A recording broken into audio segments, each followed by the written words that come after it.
What is up, world? You are in tune to the KNOitAllz podcast. And man, you not only got your usual suspects here, you got the whole squad, man. You got the whole squad. What is happening? I got my man, B-Dirt. What is up? Dirt What it McGirt. do, man? What it do? I'm excited to be here. Thanks for having me. As always, fun to talk football with you fellas. Man, I am super excited, you guys, man. Super excited. And of course, we got the world renowned, the much celebrated, man, anticipated. What's up? Payday, what's good, man? Most celebrated. Thank you. I think I'm most celebrated just in this 5 seconds. But yeah, what's happening, Mod? Happy to be here with the KNOitAllz crew, the world famous Trio. Hey, you're still my mom's favorite if it matters, babe. That includes me in the mix. Hey man, and we got my my man, my partner, the big homie. Tate, what's popping, man? Ma, what's good, man? It's good to be here with the KNOitAllz crew, the homies, and everybody, man. Let's get into it and get this final mock draft before the big day this Thursday, man. Man, we got the big dance coming. I'm telling you, I'm super excited. And of course, the world's famous, my guy, the sign maker extraordinaire himself, Big G, the yellow fella. What's good, man? What's crack-a-lackin', fellas, man? Let's get them algorithms up early and often for this show.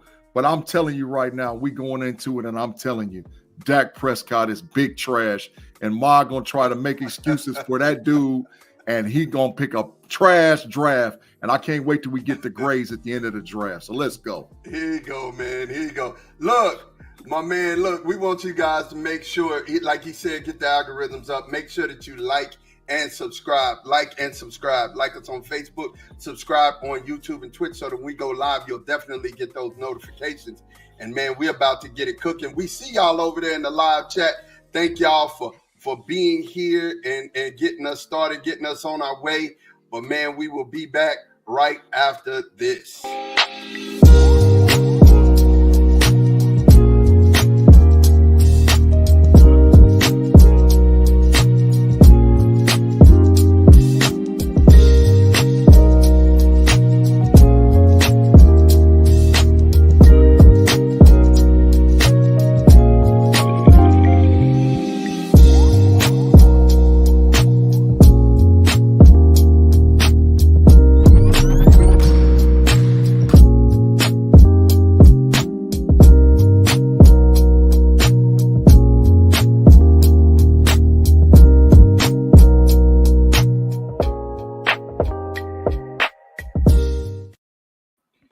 And we are back. We're ready to get it on. First, some ground rules so that everybody know exactly what's happening. All right. Shout out to Ronald Blake, Mr. Woodside, Afton. We see y'all in the chat. Definitely Austin's Art. The rules are no trades. No trades. It's going to be straight. Everybody's picking straight through because I see that there are some people asking if we're going to do. What's up, Jay Steve? There's some people asking if we are going to do trades, and I don't think we'll be able to do the trades today. I think it would take too long, and it would be all hypothetical. So let's go ahead and draft what we got. So to set the table, the number one picker we all know is the Chicago Bears, and that's going to be on Pay. So Pay is actually going to be drafting today for the Chicago Bears, and he will also be drafted for the Baltimore Ravens. Of course, you have got the biggest, the baddest Steeler fans in the land, my man G and Tate, that are going to be drafting for the Steelers. And of course, Dirt McGirt, my guy, is going to be drafting for the Bengals. And you know what? Y'all see it. You see it. I'm be drafting for the Cowboys here in this draft. And of course, it wouldn't be a show without my brother hating on the Cowboys and hating on Dak. So thank you. It made me feel at home. I appreciate it. Big trash, Dak. Big trash. Let's go. All right. So here we go, man. First pick of this draft, we are going to get it started. You see we're using PFF right here in the corner. Let me see if I can make this a little bigger. Let's see if I can make it a little bigger for y'all. Nope, that's not going to work. All right. This should be the first pick should be easy and often. Pay, we already know where you're going. Let's get it in, bro. All right. So the first pick in our mock draft. Pay, where we going, man? Let's go Caleb Williams. We gonna go. It was Caleb a debate. Williams. It was a debate between Caleb and Joe Alt, but I think I'm gonna go Caleb. So what? Tell us why you went Caleb, man. Go ahead and make that So draft.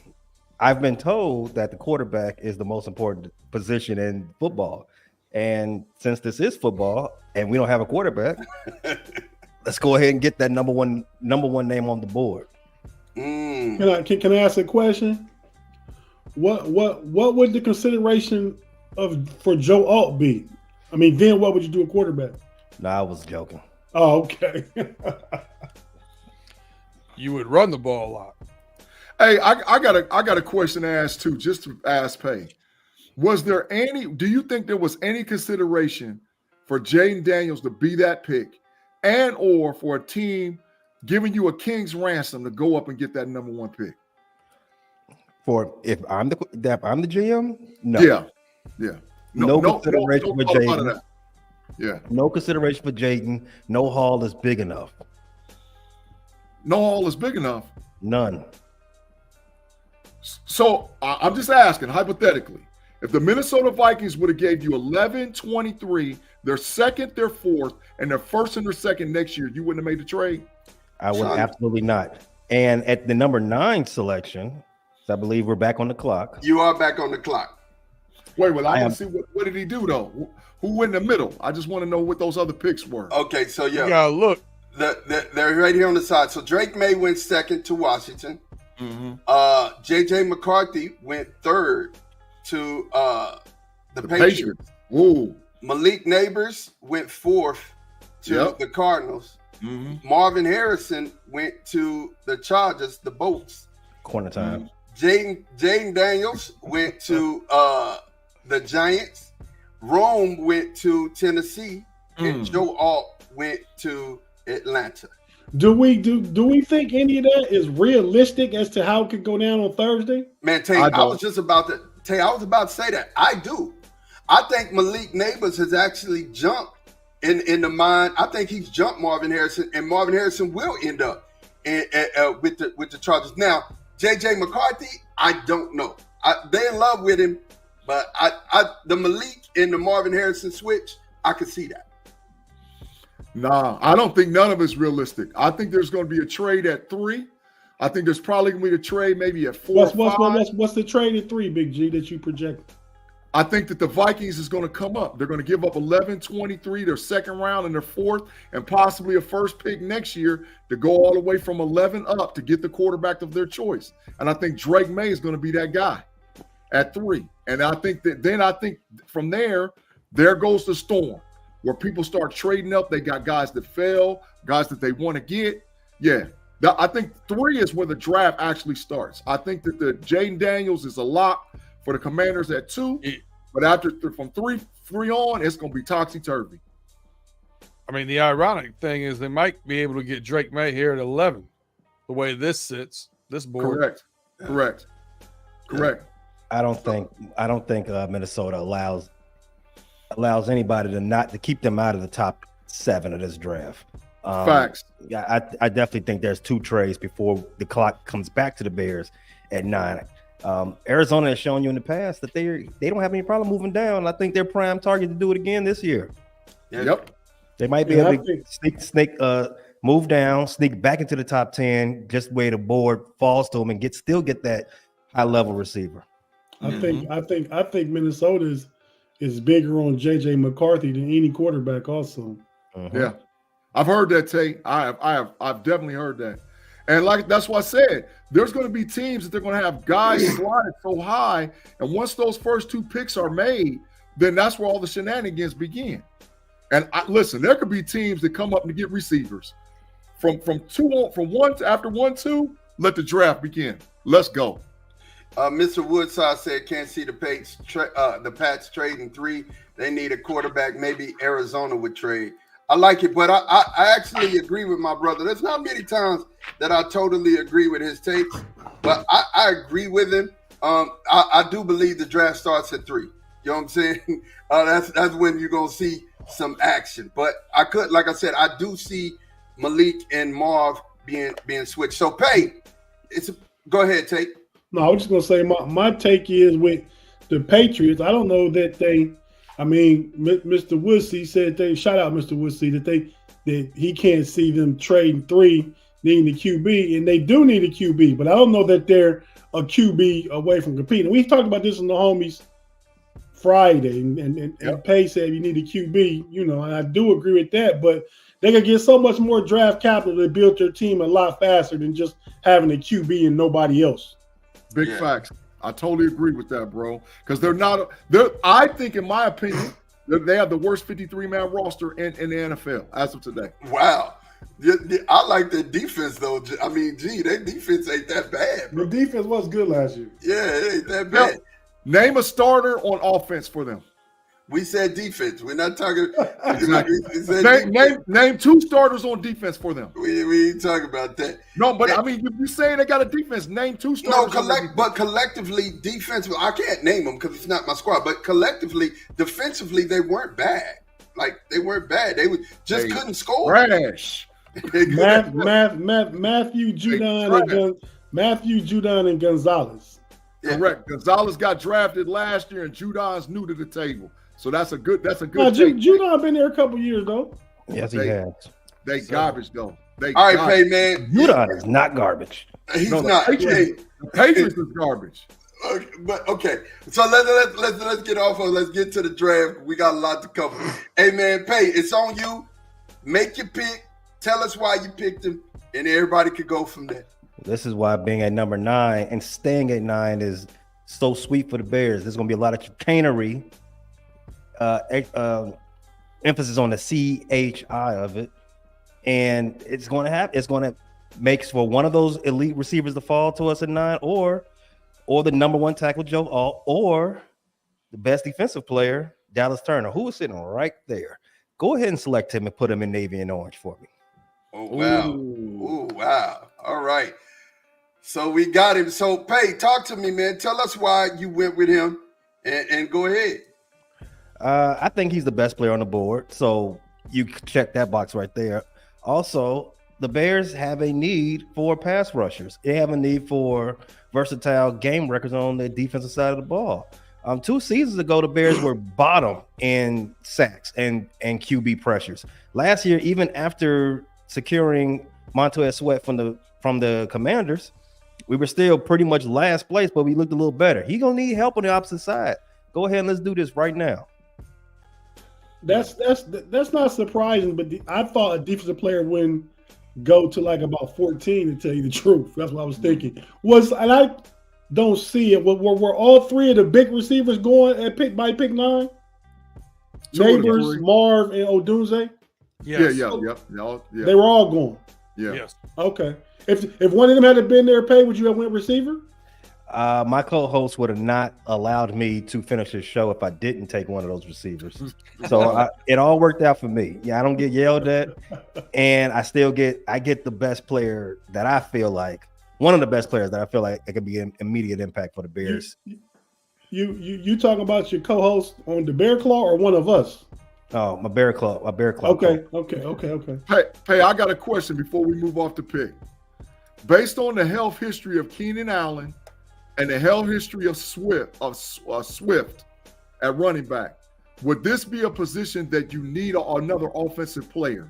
Because Keenan Allen gets hurt all the time, Swift gets hurt all the time, and you're trying to make Caleb Williams be this super successful, come into the league and do something that only CJ Stroud has done as a rookie and just maul the league. Yeah, you can always use more depth if that's what you're asking. There is an injury concern with Keenan Allen, who will be 32 by the time the season starts. DeAndre Swift has only had one pretty much healthy season, which is this past season. And you need running backs. The good thing about the Bears is we have a good running back room. We were number 2 in the league in running the last 2 seasons. Some of that is because of Justin Fields. Still the case. Our yards per carry is still pretty high. without Justin Fields. So I think we're covered in a running back area. Wide receiver, you can find talent at wide receiver in the top 4 rounds. Amon St. Brown's a 4th round pick. Tank Dell, 3rd round pick. Puka, 5th round pick.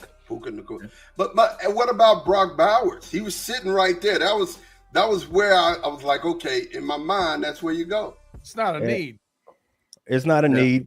Like B Dirt said, it's not a need. We did just lock up our tight end Cole Kmet to a multi-year contract last offseason. And do you have a second? I mean, we can have a dual tight end system. I guess we can do that. I think we need to move trade back, and we're not trading back. Trade back. Now. Hey, but B Dirt being big bias because he's trying to get Blake Bowers to slide on. No, down. not at all. I wouldn't pick in a top 10 taking a tight end and tying in that top 10 contract for a tight end. I'd rather take the value there, even though I think Brock Bowers is a hit. I agree with what Pay did there. I think he got a dynamic piece on defense, and he's still poised to get a really good wide receiver in round 2, and he's going to have almost the pick of the litter at running backs at the beginning of round 3. And it follows the model of what the Texans did last year. Get the best quarterback off the board and get the best defender off the board. Yep. Right. Makes a lot of sense. Makes a lot of sense. Right.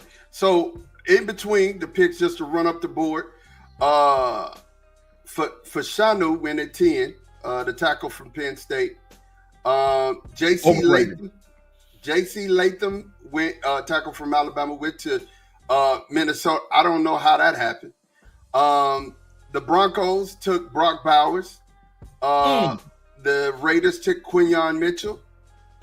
The Saints took how do you say his name? It's Fuaga, right? Yeah. From the tackle from Oregon State. And then the Colts took Terrion Arnold, the quarterback from Alabama. And then Troy from Washington, the tackle. I'm not even gonna mutilate his name like that. Say it again. Fuatu? Fuatu. It gets another N in there. So that's why I was like, okay. Fuatanu. And then, of course, 17, Jared Verse went right before our man, Amelo, is on the clock with the Cincinnati Bengals. Real quick, this is like we stopped the first time, and this is not realistic. Vikings, Broncos, and Raiders all go QB in round 1. I think so too. Big facts.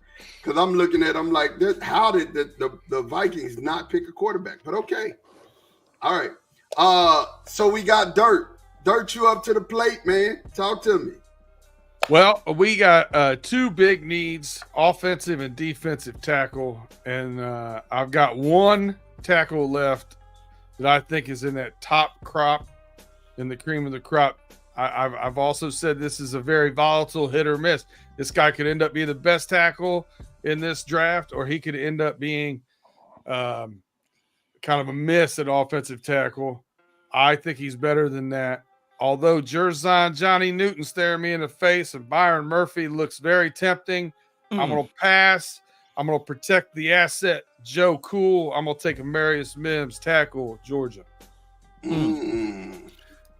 I got just a quick comment. Who would, realistically, is there going to be 6 tackles going by 18? No. There's no freaking way. Well, I can see to Tate's previous comment, if Minnesota is not allowed to get into the top 10 and draft one of those top 4 quarterbacks, I can see them going tackle. Because I don't see them reaching for Bo Nix or Penix or anything like that. I agree. So tell me, Dirt. You kind of B-Dirt, man. You kind of spoke about it a little bit, but what's your reasoning? Why pick this guy? I feel like there's a significant drop off in tackle. You can make an argument for 1 more tackle being a starting tackle here in this group, other than Mims in my mind. and then you have a significant drop off. At defensive tackle, especially for our system where we want to get one of those bigger guys, I feel like we can get somebody in rounds 2 or 3, and we have 2 picks in round 3. So I feel like it's easier for us to fill that gap at defensive tackle to put somebody in there with Rankin than it is at offensive tackle. I also like that we have Amarius Mims. Obviously didn't have as many starts as you would like him to have, but he gets to sit behind Brown, who we brought in at right tackle, until history would say he gets injured. Good stuff. Hey, Big Dirt. Biggest upside offensive lineman the Bengals have had since Anthony Munoz. That's saying something. Oh, that's saying a lot. I just said upside since Anthony Munoz. I ain't dogging it. I'm just saying that's saying a lot. That's saying really how good the kid is, because I think he's a potential top 20 pick. So I agree in totality. Definitely agree. I think our brass in the front office would much rather have Latham, somebody that I think is more of a plug and play and day one starter. But I'm good with Mims. With what you said, B Dirt, if it was Latham, wouldn't he sit behind the 2 veterans that you have right now? He would, starting off the season regardless, I think. But I think he would have I think there's going to be the ability to have a competition there when we're not paying a whole lot of money for a right tackle right now. So, B-Dirt, I'm about to put your podcast partner in the matrix for that comment right there, bro. He said that he think that Mims is in the 2nd or the 3rd round. Have you lost your mind? Is that a matrix? Is that a matrix? I don't think he means 2nd or 3rd round. He better clean it up quick, because he's gonna be in the matrix. 2nd or 3rd round, that kid's a top 20 pick. I think he may have been the 2nd and 3rd pick, Sean. Okay, all right. Like either one's outrageous. Like 2nd or 3rd tackles, what I think he meant. I'm giving Tim some credit. Give him some credit. I believe in Tim. I believe in you, man. But Big G he put you in the matrix. Get in there. All right, so we got on the clock. Still a nation. Who's gonna take this? Who's gonna take the honors and run up to the podium with their pick? Go ahead, Big G. I'm curious to see what you would do right here with all the tackles gone. They done took all my peoples, bro. They done took all my peoples, bro. And they took Quinyon Mitchell and Arnold. They done took all my peoples, bro. They being greedy over there, bro. And we have no trades, and you can't trade back. Because if this actually happens, man, I'm adios muchachos quick off that pick. I'm going backwards so fast, you ain't gonna be able to, your head's gonna spin. I'm moving back because I'm gonna give me some extra picks. Because But at this stage, what's left on the board, know what our needs are? Jackson Powers Johnson, center, Oregon, run him at 20. Wow. Okay, so we got him. Man. So can I ask Big G why? Yeah, I was gonna ask you. Why JPJ over our guy from Duke? So Barton is a great player. I'm not saying he's not a great player, but Barton only has 8 career starts at center in the 3+ years he played at Duke. He played the majority of his time actually at tackle, if you actually go back and watch the film and look at him. But so Barton wasn't on the board either. Oh, he wasn't. He went right in front of you. Oh, well, don't even worry about it then, Big G. But Barton, I still wouldn't take Barton because Barton's not a center. He's not gonna flourish. The transition for center in the NFL, it's not as high as the curve as a quarterback, but it's up there, bro. Because you got to be able to flip plays, read both sides of the line. And if you don't have experience like that, oh my God, it could be a catastrophe. Now, he's got athletic and raw talent. And I'm not saying that the kid won't hit the film room and do all the stuff you got to do. But a center has to be locked in like a quarterback. And that's a lot for a rookie to carry. So if you haven't done it and you ain't got no experience, So I'll give me Powers Johnson. Love it. Anybody else got a question for G? So we shall continue, man. Listen, I'm picking for the Dallas Cowboys. We are up and we are on the clock. We have needs. We have. Wait. Who went at 21, 22, 23? I just want to know out of curiosity. This is good. Brian Thomas went to the Dolphins at pick 21. Nate Wiggins went to the Eagles, which is a good pick. I like that either way it goes because they need some secondary help. Byron Murphy went to the Vikings, which I'm still confused of why but okay. So the Vikings had 2 picks and no quarterback. No quarterback. They garbage. That's just the PFF algorithm. That's PFF garbage. Right. Full garbage, trash, whatever you want to say. Garbage. That's their algorithm. That is their algorithm.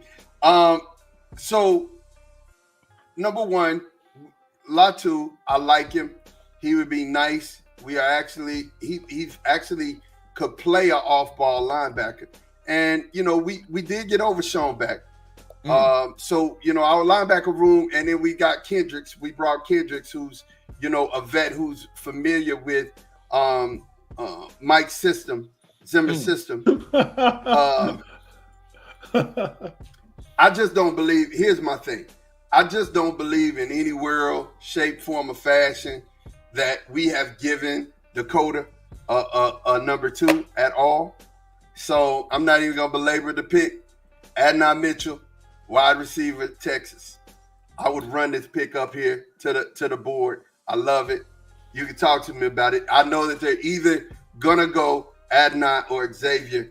I like Adnan better. Cooper DeJean is such a Buffalo Bills pick. It really is, and we'll talk about that. Questions? Anybody have questions? I mean, I think we all knew with the bias and the need to get for Texas Longhorn, they need to get Dak a weapon that's going to turn into Trey Lance weapon in the 2025 season. Cap. Big facts. You're pretty much right. After the interview I saw, and I think I shared that interview with you, Tate. He basically is like, I'm content with whatever happened, man. You know what I'm saying? I'm play out my contract. We got an understanding. We're going to do what we're going to do. And I mean, I don't blame it. Kudos to you, man. I want you to get your money, take care of your family. And if you leave, you leave. I mean, it is what it is. Yeah. But on that, anyone else have any other questions? No, it makes sense, though. But you know what it really do, though, Mod? On the for real tip, it does give Dak a chance where he's not going to be big trash. Because Adnan Mitchell is a dog. He's an animal. He's a dog. And so now you give him, and you got a decent tight end and another WR. They still got a solid running back, but that gives him a chance. That gives him a chance. Yeah. So at 25, the Packers, good pick, hometown kid, Austin kid, Tyler Guyton. The safety from Minnesota? No, Tyler Guyton, the tackle from Oklahoma. Yeah. Oh yeah, he garbage. And no, he's only been playing tackle for 2 years. Really good athlete. Great athlete. After that, yeah. And I know his family. Ray is his godfather. Ray Jackson is his godfather. I know that's your people, but bro, he gonna struggle at the NFL level for a little while. I think he'll be good. Xavier Worthy went to the Bucks. I think that's an excellent pick. Too high. Yeah, I think. Well, somebody's gonna get him. Somebody's gonna get him at this time in the draft. Peter, tell me about what them fast receivers that run them fast times in the combine. How they work out in the NFL, and that's another bogus PFF. There ain't no way Buffalo not taking a receiver. No way. Facts. And Buffalo needs one bad. But Peter, them fast wide receivers, they work out well in Cincinnati, bro. I wake up in a cold sweat every once in a while about Johnny Ross. That's what I'm talking about. But I'm gonna tell you, I'm the guy was popped out of nowhere out of Washington. He went from a 3rd rounder to a 1st rounder because Yeah, but he don't. Xavier Worthy is different. He don't have straight line speed. He's a football player. He really is. I mean, for somebody like Saban to say that he's uncheckable and nobody in the country. I mean, he did Kool-Aid and them bad. Both corners he did raggedy. Right, so I mean, he can run routes, and he's a football player. I don't think he is this guy, but I think he's in the mold of this guy. The Ravens picked him last year at wide receiver. He's in the mold. He's that type of wide receiver. He's just a little frail. but he's that type of wide receiver. You But saying anyway, he like Zay Flowers? he's like Zay Flowers. He's Oh. good. He's good in space. He can run routes, and he's gonna blow the top off defenses. He like the kid. My comp is the kid that came from Tennessee last year that went to the Giants. I know. Not Tillman, but the other guy. Yeah, The other guy. So in between, I think he's closer to your boy, yo. Dang on, y'all done made me forgot the dude's name. Oh, for Houston. Tank Dell? Tank Dell. Yeah, he's closer to Tank Dell. Okay. Yeah. I mean, still, he's more of a wide receiver than the speed guy, and I think you're gonna get him. Could he have went too high here? Yeah, probably so. Latu went to the Cardinals. Cooper DeJean went to, and B-Dirt laughed about this. That was Payday that laughed about this. Went to the Bengals. Chop Robinson. Bills. The Bills. Bills. To the Bills. I'm sorry. Chop So Robinson. white corner in Buffalo makes sense. Yeah. It ain't happening. Chop Robinson went to Detroit. Now, if that happened, wow. Excellent pick for Detroit. God, that Yeah, would be if Detroit get chopped, it's gonna be big problems with him and Hutchinson, boy. Yes, you know it. From one side to the other. So you're up, Pay. You're up again, man. You're up with the Ravens. Talk to me. So check this one out, man. I had Jerzon Newton being available around this time. It looks like PFN's model, they rank him a little higher. So him being here, it works out correctly. So I had him at being a target, as well as Jordan Morgan. But Kool-Aid McKinstry sitting right there is very interesting. Ooh. A cornerback is necessary for the Bengals. They like to have a lot. They like to have 6 DBs on the field a lot. And if you've noticed, Marlon Humphrey getting a little bit too fragile.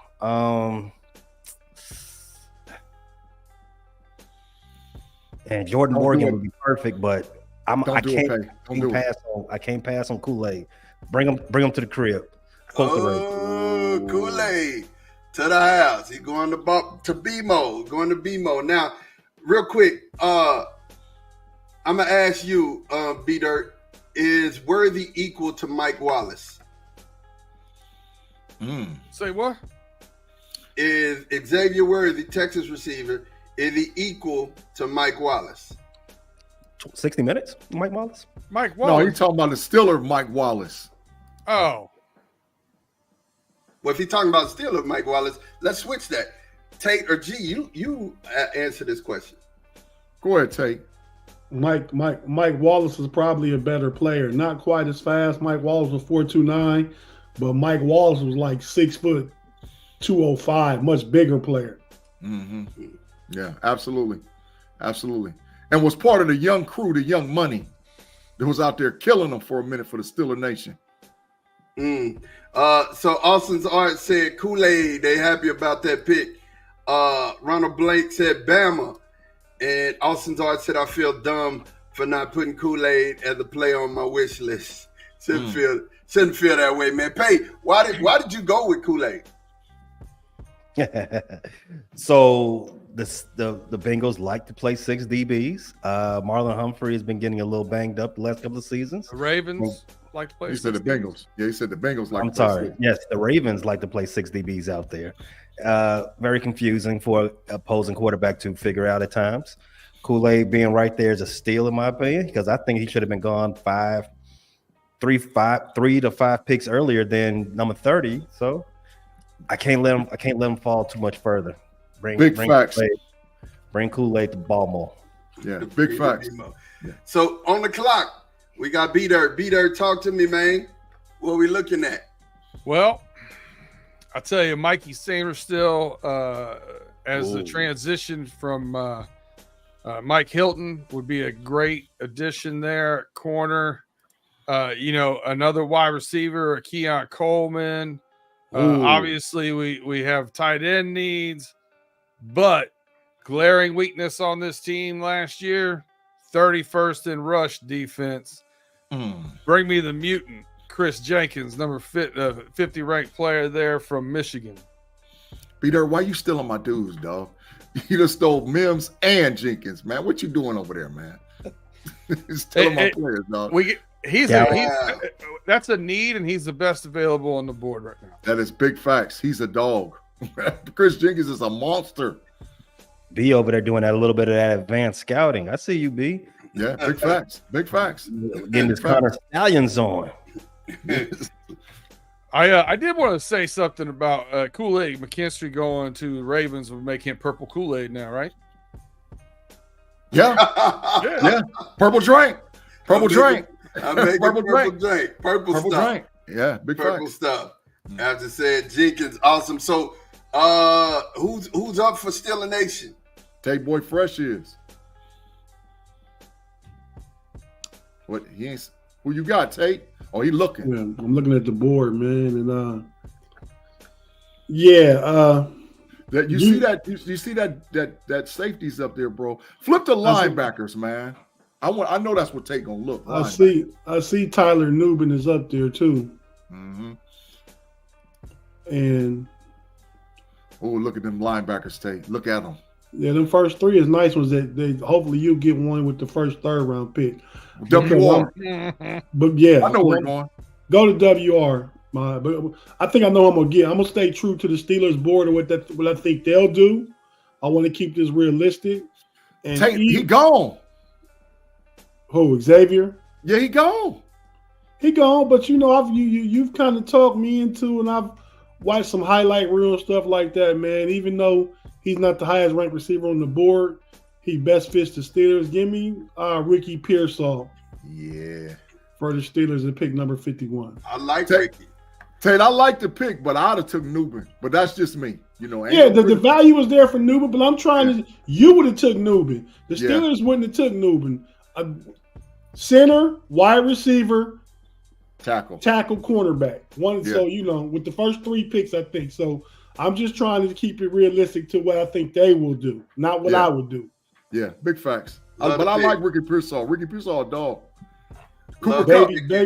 Baby Cup. Yeah, Cooper Cup. So after just an update, after Chris Jenkins went, the Michigan cornerback went. Mike. That's a good pickup for the Eagles. Yeah, for the Eagles, they need defensive help, and they got. And don't forget in the first round they took Nick Wiggins. Ooh, they will be locking it down over there.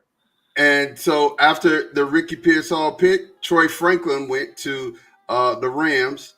Keon Coleman went to the Eagles. Man, if this was the Eagles draft, the haul there is just ridiculous. Yeah. Then at 54, Michael Penix Jr. went to Cleveland. And then what? Yeah, that's what they got. Big trash. I can see that. As soon as they can get out the Deshaun Watson contract, they gonna try to. And he would. You think they're gonna start hiring him masseuses, trying to get him out of there? Look, but you know what? That would be a good backup, though. That would be a good backup because they won't have to go get somebody off the couch. They just got Tyler Huntley too, though. Yeah, sure did. And then Tyler Nubin goes safety for the Dolphins. I'm now on the clock for my second pick, man. Literally, I feel like what you got to do, dog. You know what you got to do. Yeah. Don't play RB. You know what you got to do. Yeah, but I'm not going to running back here. I won't.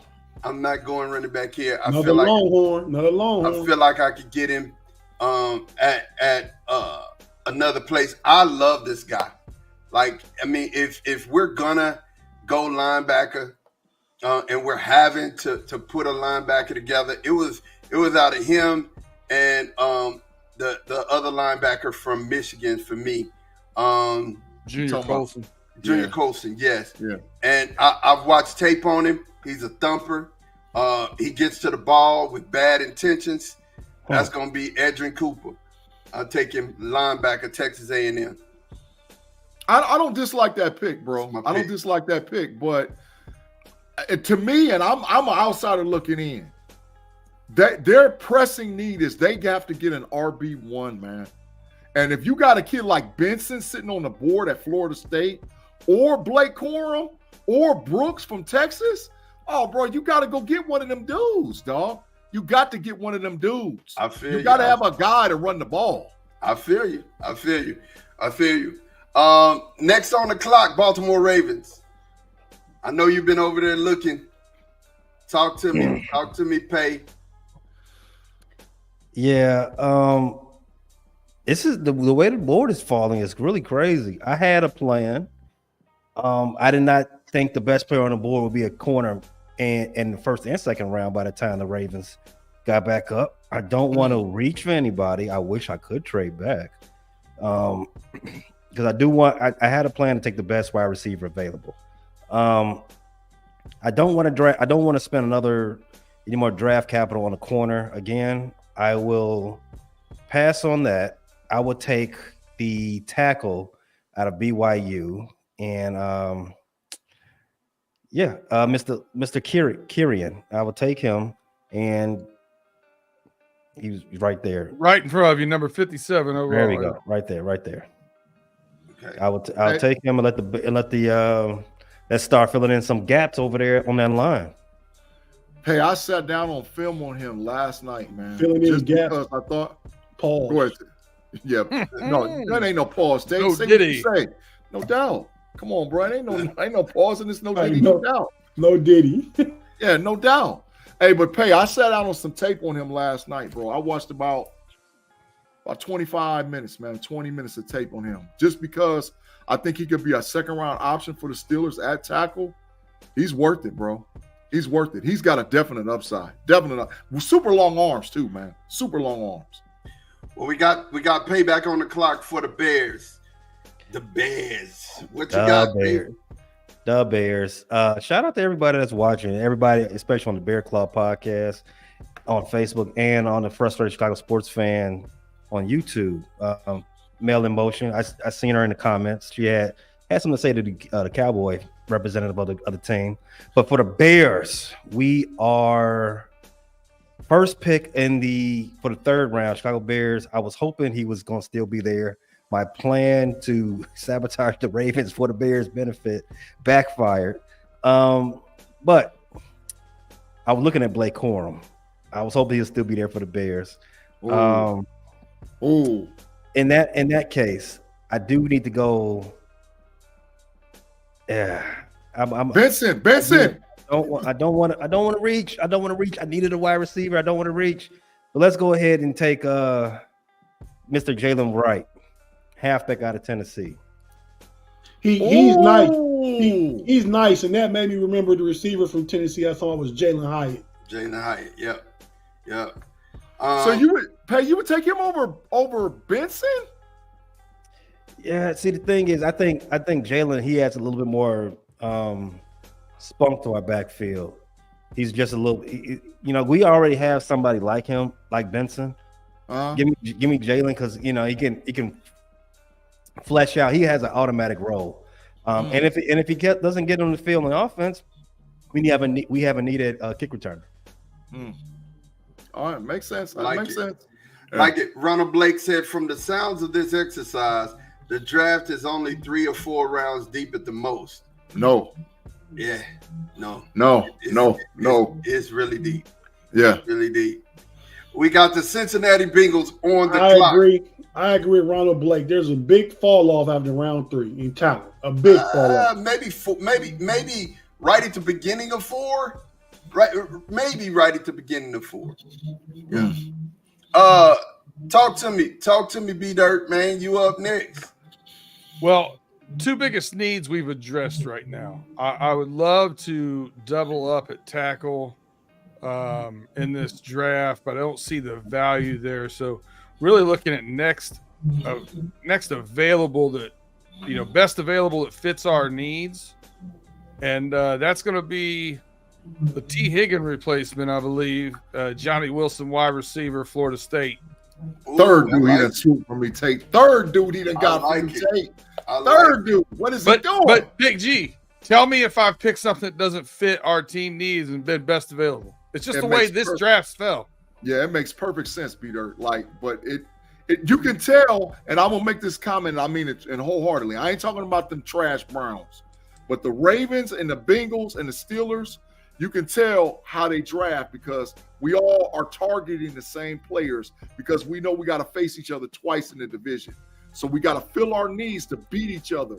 So I think that the Steelers the Bengals, and the Ravens might be three of the most active teams come draft time with trades because they're going to have to jump up in front of each other to get the guys that they want. Timothy Lyons says, at Running Through the Jungle, you know what you need to do for the second and third round pick. LOL. No, it's our so we have 2 picks in the third round.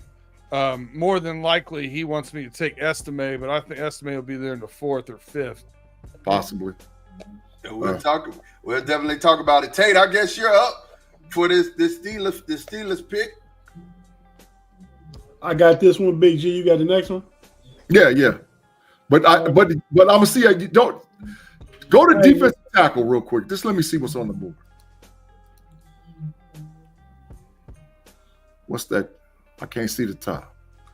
Tate, look at that, bro.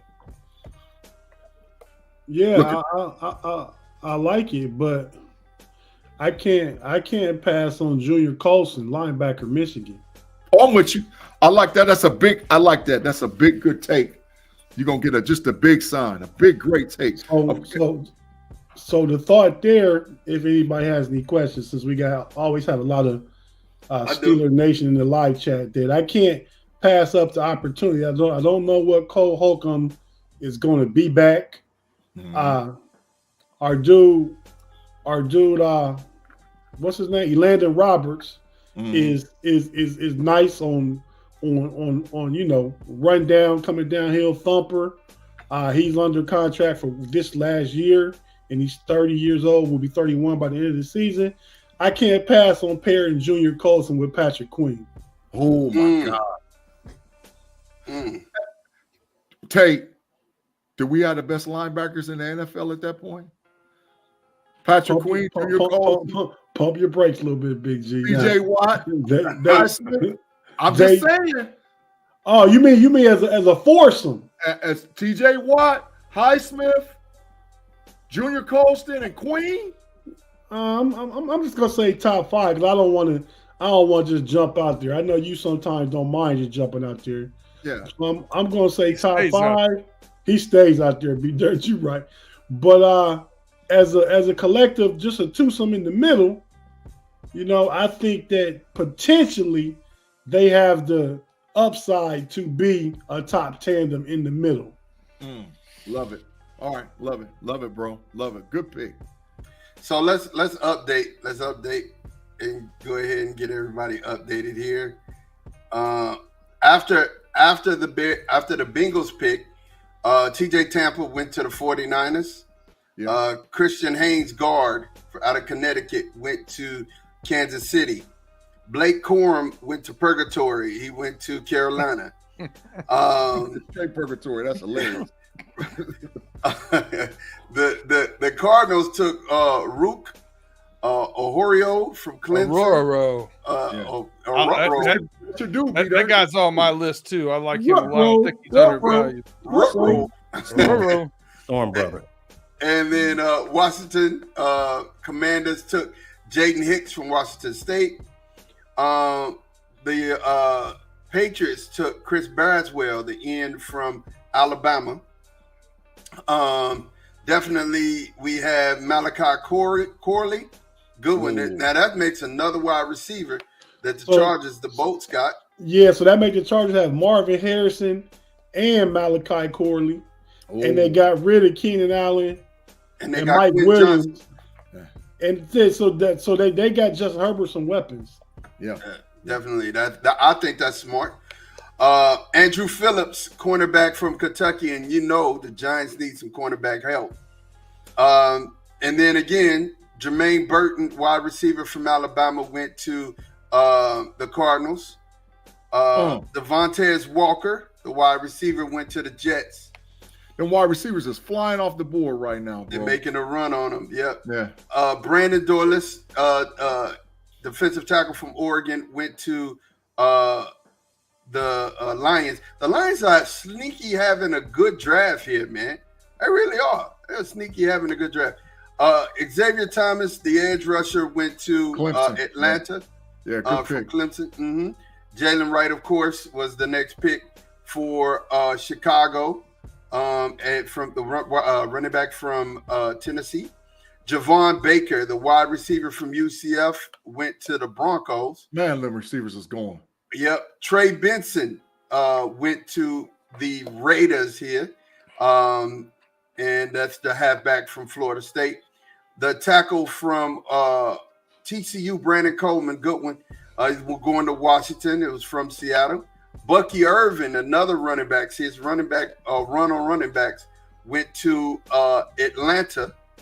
And then, of course, we got the Johnny Wilson pick from B-Dirt, the wide receiver from Florida State. And then we have Kalen Bullock, the wide receiver from USC. And then we have Renardo Green, the cornerback from Florida State. He went to the Colts. Booking it, boy. They booking it on them wide receivers, boy. And then we have, after that, we have Blake Fisher, the tackle from Notre Dame. And then the Steelers took Junior Colson, which is a great pick there, linebacker. And then, dang it, Jalen McMillan went to Cleveland, which I think is a really good one. And Miami forfeited a pick. Kyrie Jackson, the cornerback from Oregon, went to Houston. The rich get richer, and we're on the clock. But before we take our pick, we're going to go ahead and get a commercial break in here, man. We're going to get a quick commercial break. G, holla at him. Take us to break. Thank all you guys for listening to us on the KNOitAllz podcast, being broadcast live on Chilltown Network, Fans First Sports Network. And you know how we get out on the KNOitAllz channel, but we got the special guests in the buildings. We're running through the jungle and the Bear Claw podcast live on Facebook as well. If you're watching this live on YouTube, give us about a 10-second pause. We got to pay some bills, get a word from our partners. If you're listening to us on audio, Spotify, Google Podcasts, Apple Podcasts, wherever you listen to your audio podcast, we'll be back after a quick commercial break from our partners.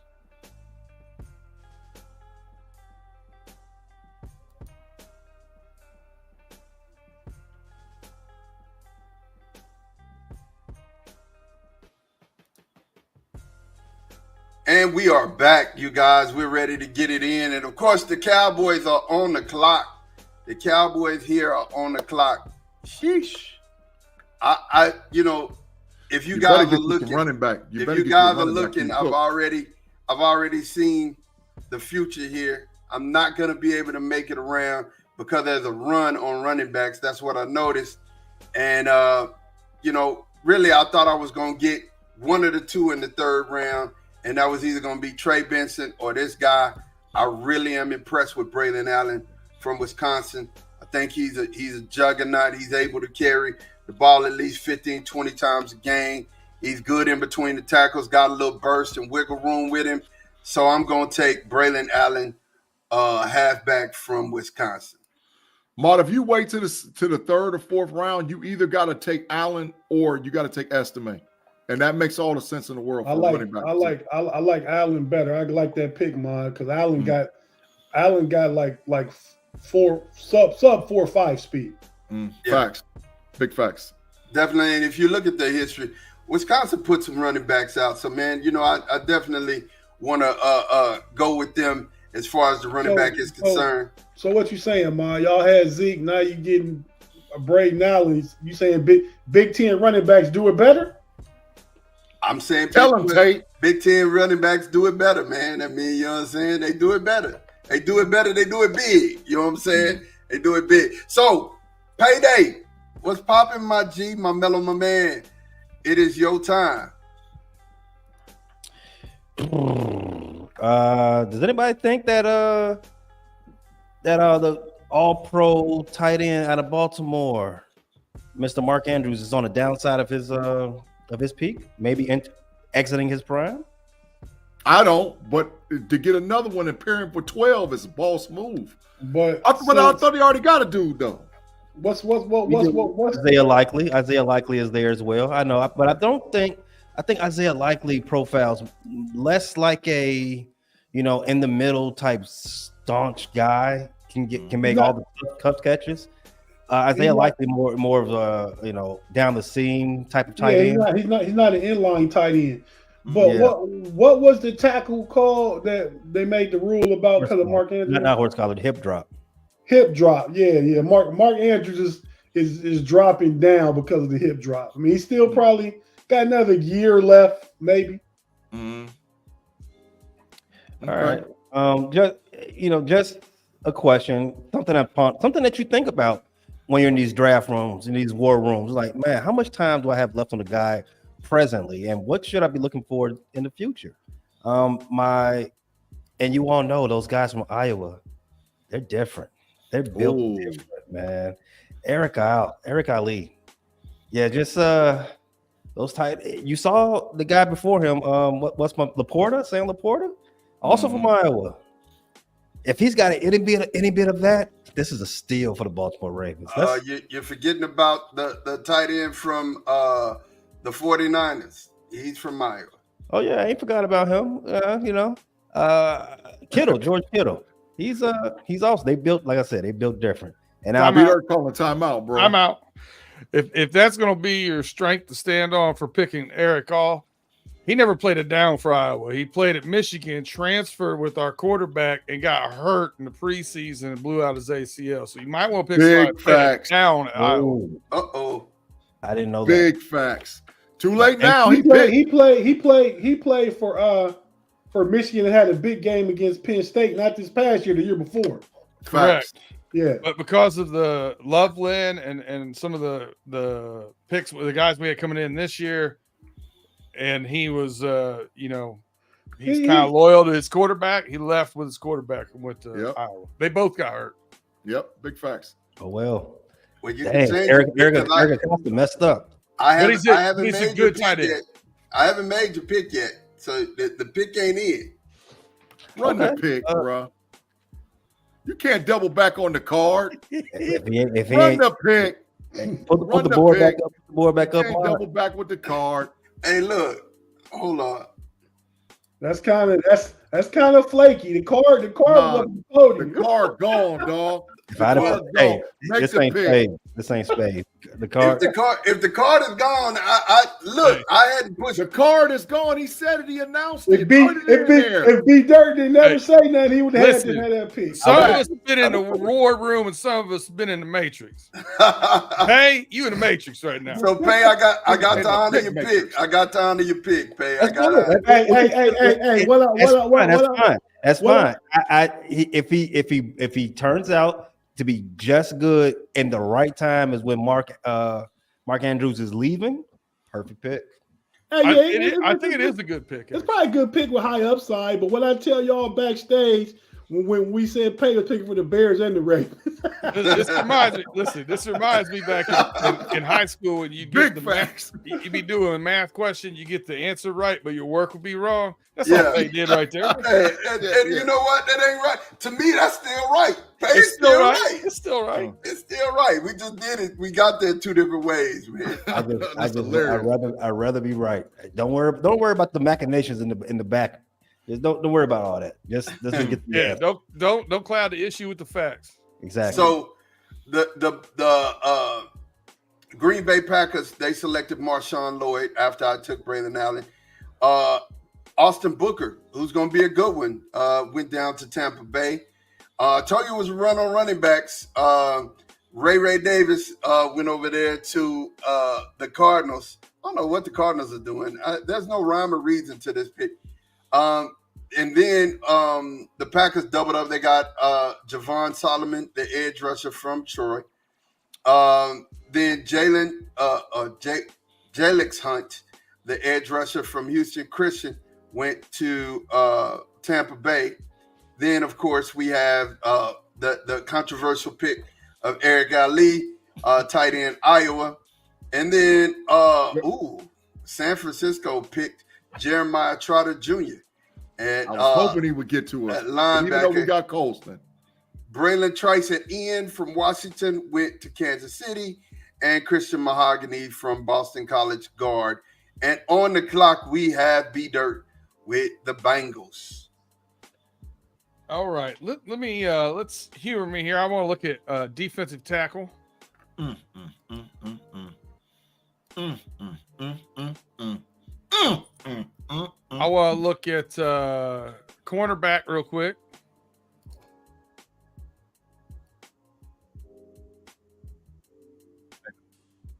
cornerback. Ooh, I think something on there too. Ooh. Mhm. Ooh. Let me look at running back.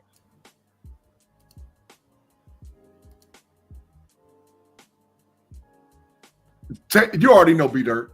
You already know that the answer's sitting right in front of your face. Yeah, I think we're gonna take Estime here. Yeah. We Yeah. got lightning. We need thunder. Let's take Estime and make my co-host happy. We got him off the board. We got him off. Pittsburgh Steelers are on the clock. Flip back to that defensive tackle, bro. Hey, Big G. Yeah. No pressure on you, but this gonna solidify our draft like last year's first 3 rounds did.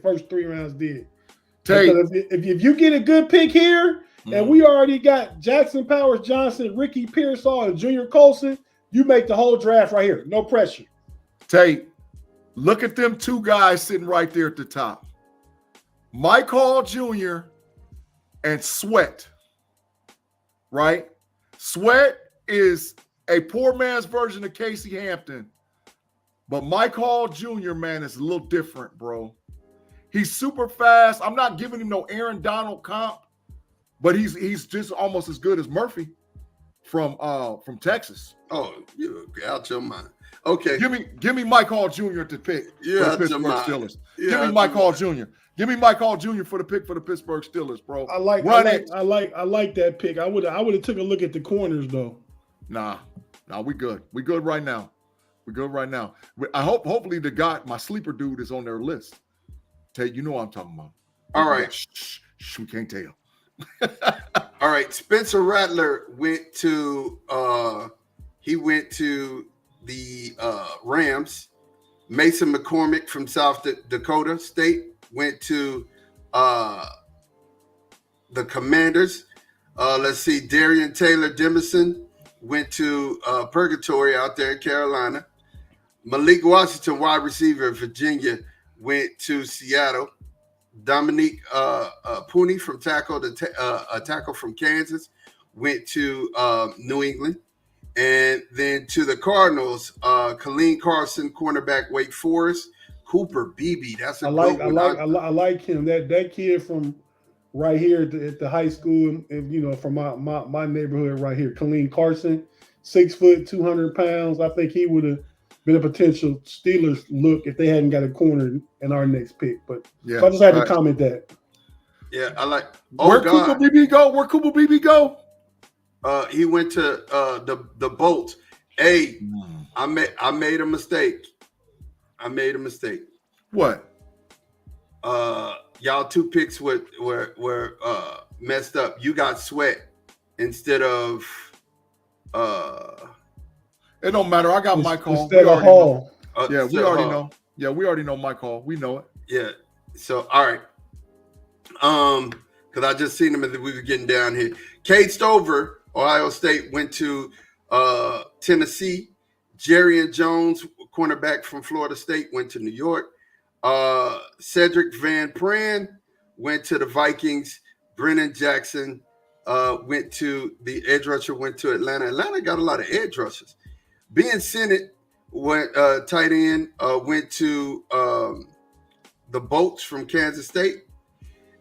Michael Hall went to the Jets, and safety Carmen Kitchens went to from Miami, went to the Raiders. On the clock is the Baltimore Ravens for the 4th pick. For their round 4 pick, and their pick 13 in round 4. The Baltimore Ravens. I haven't taken a running back. You're right. I think the running back I took was for the Bears. They do need a little bit more depth out of that room. I definitely don't think they're gonna run. They're gonna run Derrick Henry to the ground this year, and also with the what's it called? injury history at Justice Hill. Definitely got to stretch out that running back room. And let's go ahead and take Tyrone Tracy from Purdue. From Purdue. All right.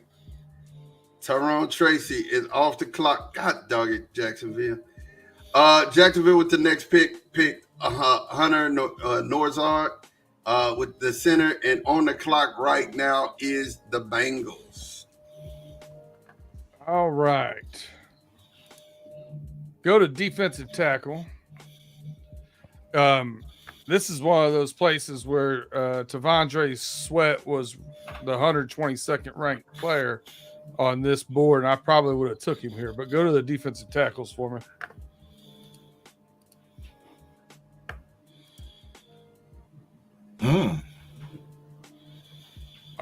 So I'm gonna look at corner real quick.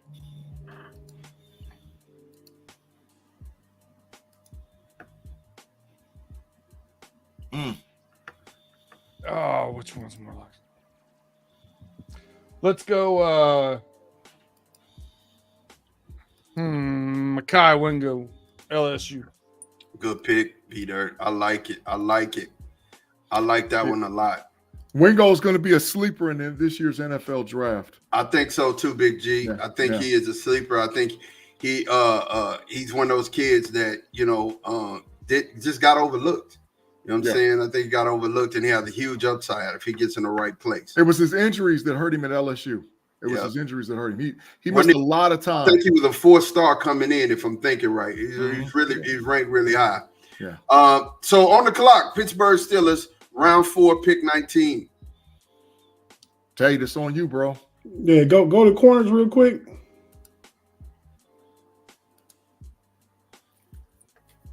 Wait. Just go to wide receiver and look. Brendan Rice is there. I know that. I know that's what I'm going to tell you. But nah. I mean, we already got Ricky Pierce, so I'm gonna feel a need right here. And I know where you don't know where I'm going. Go to D tackle. And B Dirt just took. Who B Dirt just took? Mekhi Mingo. Yep. Mm-hmm. Go to. I'm taking the 5-star recruit out of LSU, Mason Smith, defensive end. Good pick, Tate. Good pick. You get him to put behind Cam Hayward and get him ready to play. Who was it that you picked and again? Michael Hall. Yeah. Mason Smith from LSU. Defensive Nah, he wouldn't be that low. Yeah, he might be defensive tackle. He was just there. Unless he picked between. Here he is. Yeah. Okay. All right. Yeah, his upside is huge. Like I said, he was a 5-star recruit. He really didn't do everything at LSU like he probably should have. But you go ahead and get the Steelers D-line coach with him. Give him a year under Cam Hayward, and I think we cooking with fire. Tate, that gives us now Keanu Benton, Mike Hall Jr., and Mason Smith as our babies on the defensive line. Great, put them in there and handle their business over the next 10 years for the Steelers. So Mason Smith went, and then Brendan Rice went to the Eagles. The Eagles are having a fabulous draft. Fabulous. And then Michael Pratt, quarterback Tulane, went to the Dolphins. I mean, the Broncos there. It was a pick from the Dolphins. On the clock is the Chicago Bears. The Bears. Who you got, Pay? Talk to me, man. We've played around with this a little too long. The Bears should have been drafting a wide receiver, but 4th round is not bad for that. I don't trust the number 1 wide receiver on the board, though, as should be taken at this particular point. That's the issue I'm having. But I don't think we can afford to kick this can down the road any further. Let's go ahead and take Aeneas Smith, Texas A&M. Hey, he's got some good tape. I saw good tape against South Carolina, good tape against Arkansas, good tape against LSU. He's got some good tape, man. He's got some good tape. It was a flip up between, if I'm thinking Taj or him would have been a pick. Like if you're gonna get one, it would have been a pick. But I like Aeneas. He's speed guy. I like it. I like it a lot. But Taj from USC went to Houston. The rich get richer. Then San Francisco got a running back halfback from South Dakota State, Isaiah Davis. Jared Wiley, tight end from TCU, a pretty good one. Landed down there in Tampa Bay. Cole Bishop, safety from Utah, went to Green Bay. Taki Smith, a safety from Georgia, went to Houston again.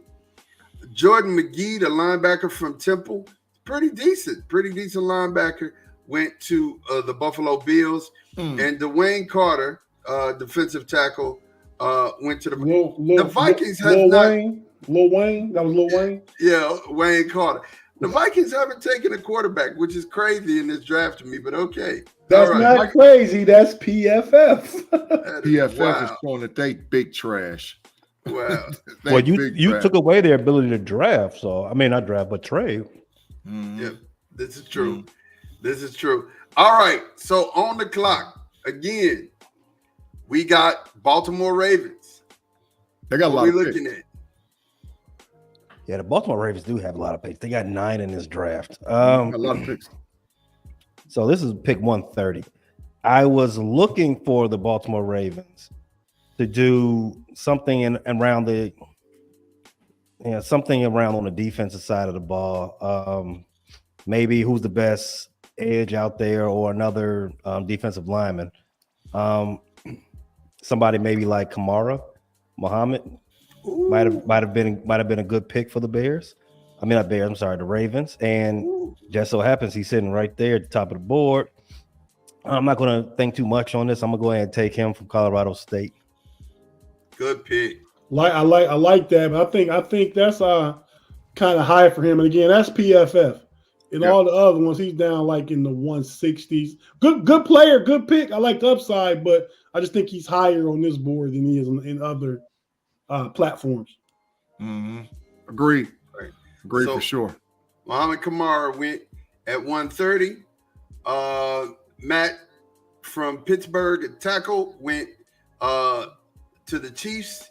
The Chiefs getting some offensive line help. It seems like this is the third lineman they picked. I would too if you had my homeboy sitting back there. I'm gonna protect him at all costs.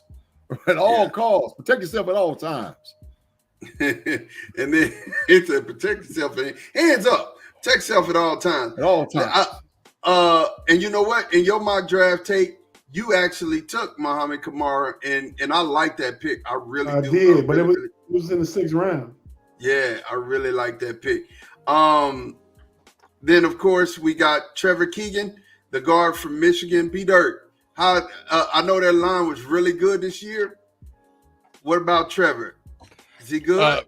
Trevor Keegan and over 300 pass attempts, dropbacks this year, gave up 0 sacks.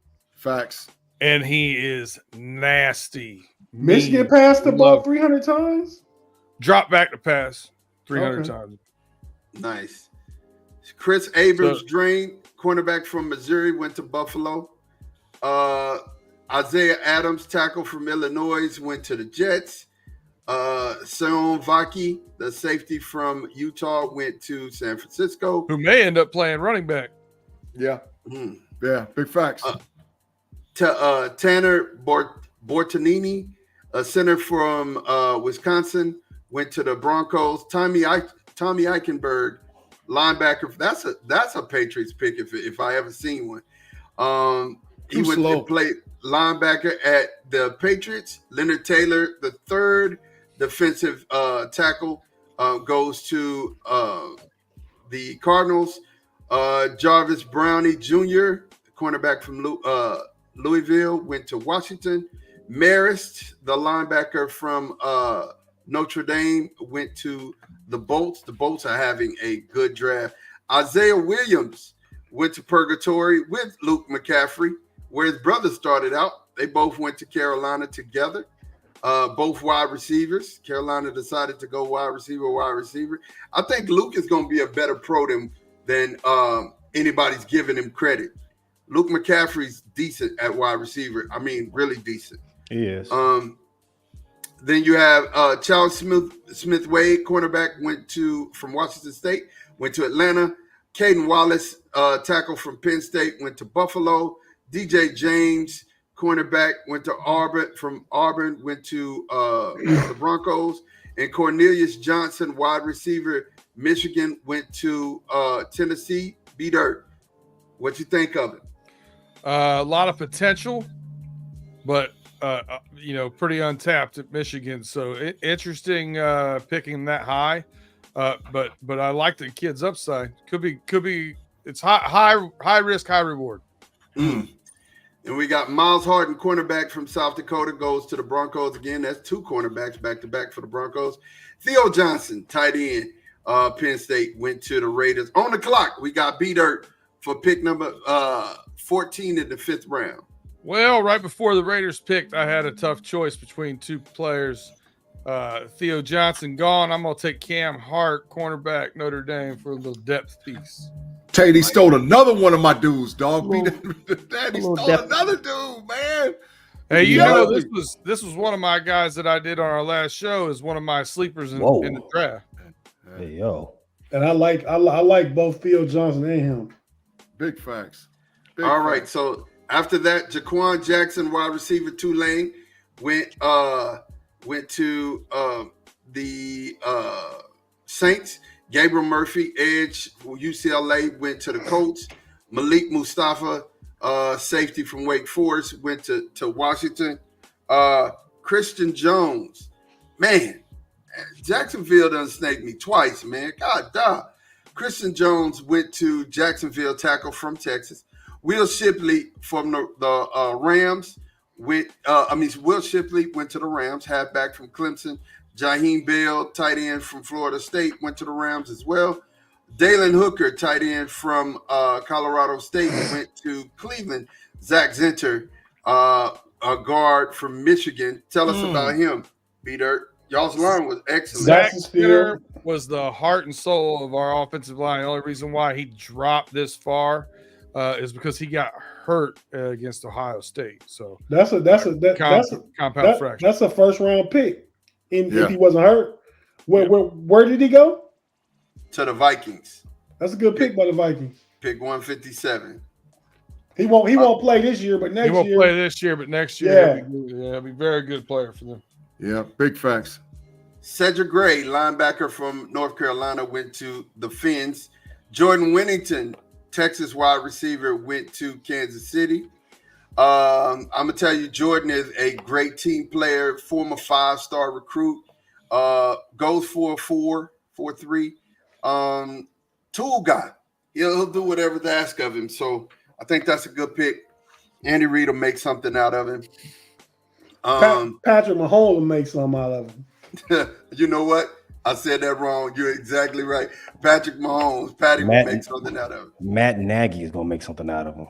That's another one. That's some big facts right there with Nagy. Yeah. The Maciaron Richardson, cornerback from Mississippi State, went to the Bills. Marcus Roseman Jackson, my God, wide receiver out of Georgia, went to Philadelphia. Braden McGregor, edge from Michigan. Talk to me about him, B-Dirt. Again, we rotate a lot of guys there. This is one of those guys that's got a good speed, great motor. I think he's going to be really good, but definitely, I think he came out without having enough snaps. Let's put it that way to show his talent. B-Dirt, I've been watching it, man. That's like number 16 off the board for Michigan. I think that's either 16 or 17 off the board. I've been counting it as they went.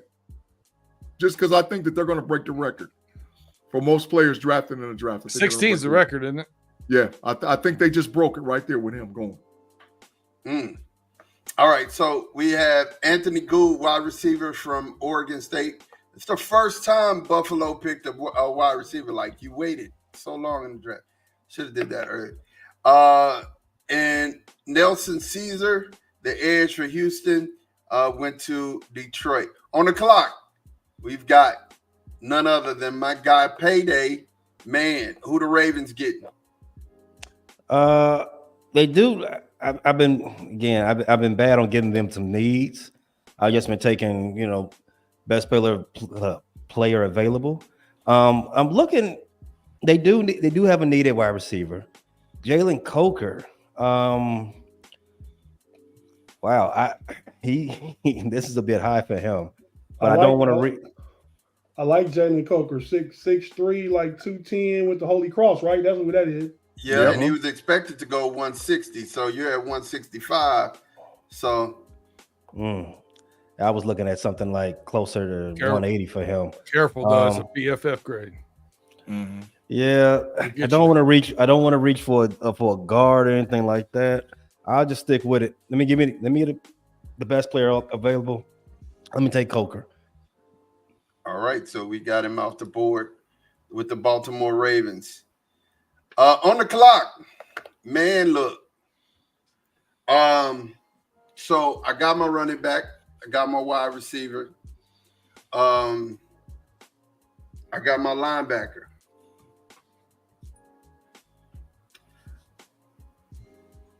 Goodness. I need a center. Just a backup. But I'm not even gonna lie to you, man. Centers aren't sexy enough for you, are they, Mike? They're not. First, let me bring it back. So, Keaton Oladipo, safety from Oregon State, went to the Giants. Tyler Davis, defensive tackle from Clemson, went to the Vikings. Trevin Wallace, who I don't believe in as a linebacker, he could show me. Linebacker from Kentucky went to New Orleans. Jaden Sheeran, halfback from Monmouth, went to the Packers. Walter Rouse, tackle from Oklahoma, went to New Orleans. And then Tavion Robinson, wide receiver from Kentucky, went to Philadelphia, and Philadelphia got me because I saw him. I was waiting on him. He was coming up. Kalen King, Penn State cornerback, went to Philadelphia. And Javonte Jean-Baptiste, the edge rusher from Notre Dame, went. So, I mean, honestly, if we're going to go, I have to go SEC. I don't know enough about this guy. So I'm looking at Javon Foster. That's somebody who it's an area of need, right? But he's a little undersized. I think he'll be great in coverage. I watched him play. I believe in him. And I would definitely take him over Ryan Watts any day. Josh Newton was pretty good this year. Ryan Watts was big trash. Big trash. I will definitely take him over him, and I'm definitely going to go with cornerback Josh Newton from TCU. Pittsburgh Steelers next on the clock. What we got? Who's drafting for the Steelers in round 6? Flip the quarterbacks, bro. We got 2 6th-round picks, so G got this first one. Yep. Oh, Tate, look who's sitting there, bro. I already know, man. What up, Claude Bishop? All right, wait a minute. Before I make the pick, just go to offense. I just want to see an offensive lineman.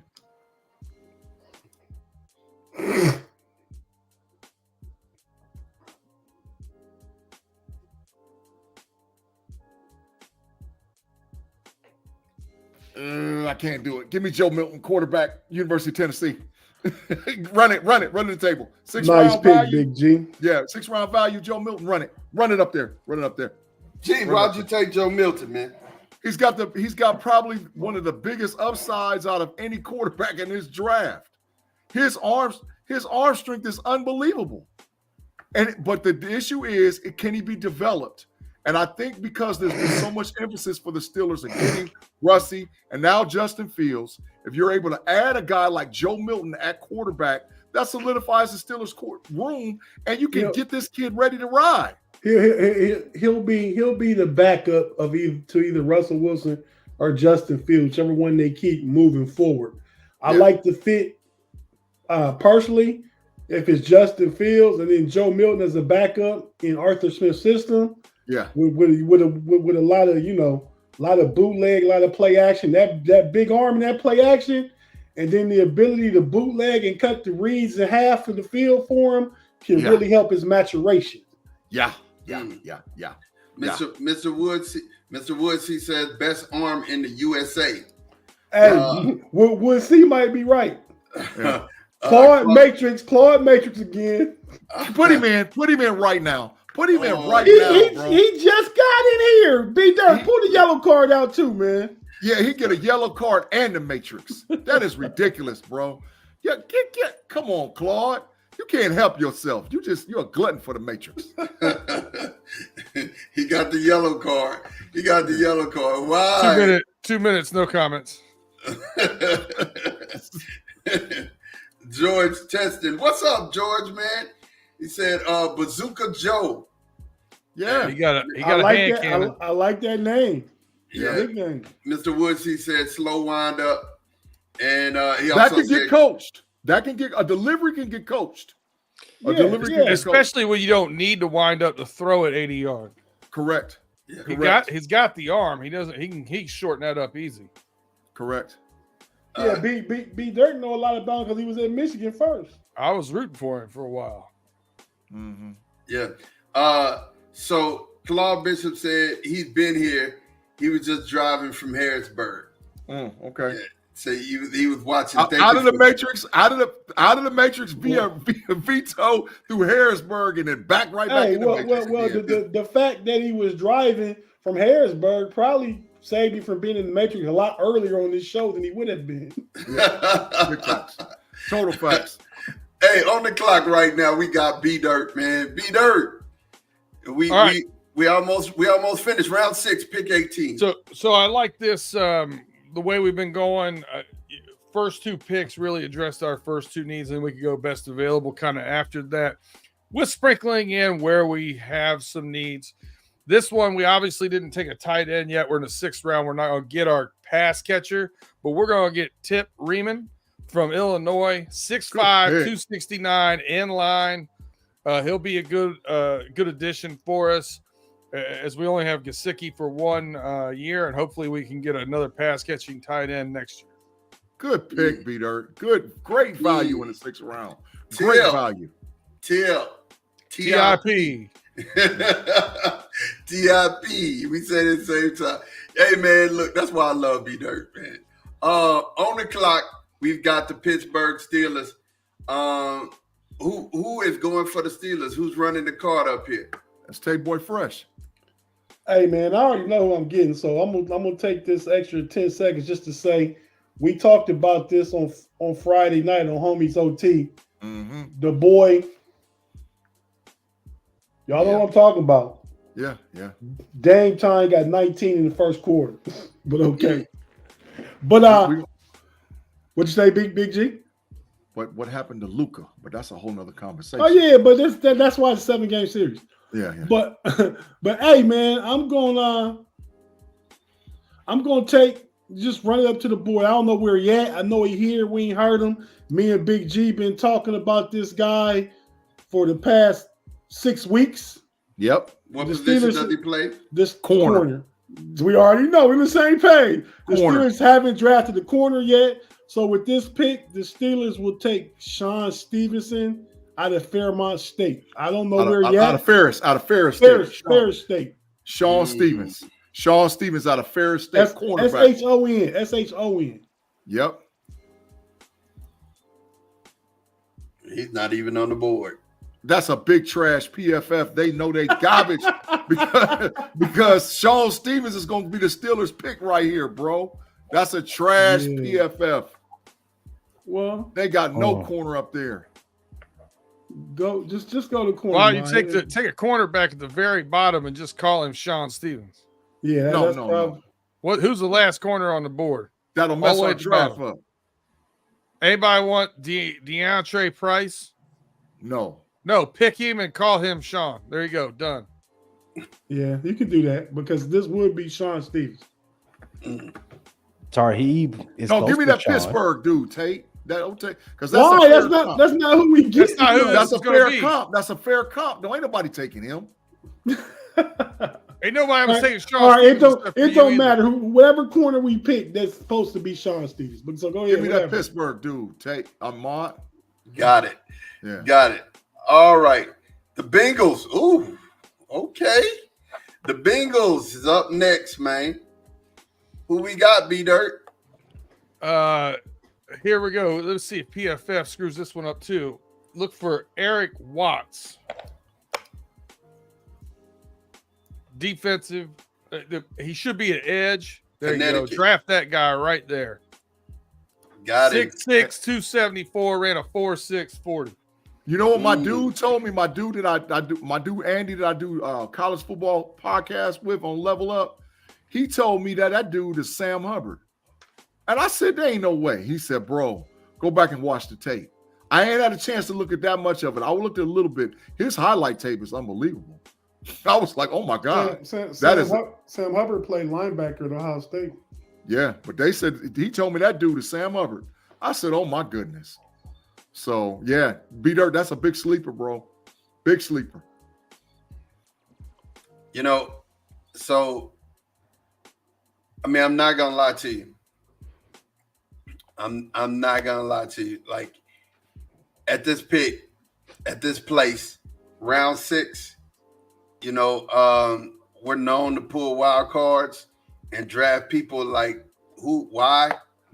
But I'm sitting here and I've been waiting. I watched tape on him. I loved him. I thought I just was not going to draft, and I know that the Cowboys are probably going to draft 2 players at this position anyway. But finding Jace McKellen still on the board warms my heart. I'm going to take Jay. I would run the card up. I would trip over myself, fall over myself to get Jace McClellan in. He is a player that came on late for Alabama. Definitely you start to see him take over in games, and he's a workhorse. So you can get 12 to 15 out of him. Nowadays in the NFL, you got to understand you got to have 2 backs. Yes, we only have 2 we only had 3 actually on the roster right now. You know, and look, Deuce is there. We're gonna use Deuce out the backfield, but I mean, you need something else. You need something else. If y'all take McCollum, Deuce is cut. So no, I don't think Deuce would be cut. But I think the running back that we signed from the Rams will be cut. Definitely, I don't think he'll be there. He's a journeyman. But I like Jace, and I had to get the pick up there as fast as possible. Elijah Jones just went right after me. And has anybody else got something? I'm just curious of what pay grade do with this pick right here, because I see the perfect Baltimore Raven, in my opinion.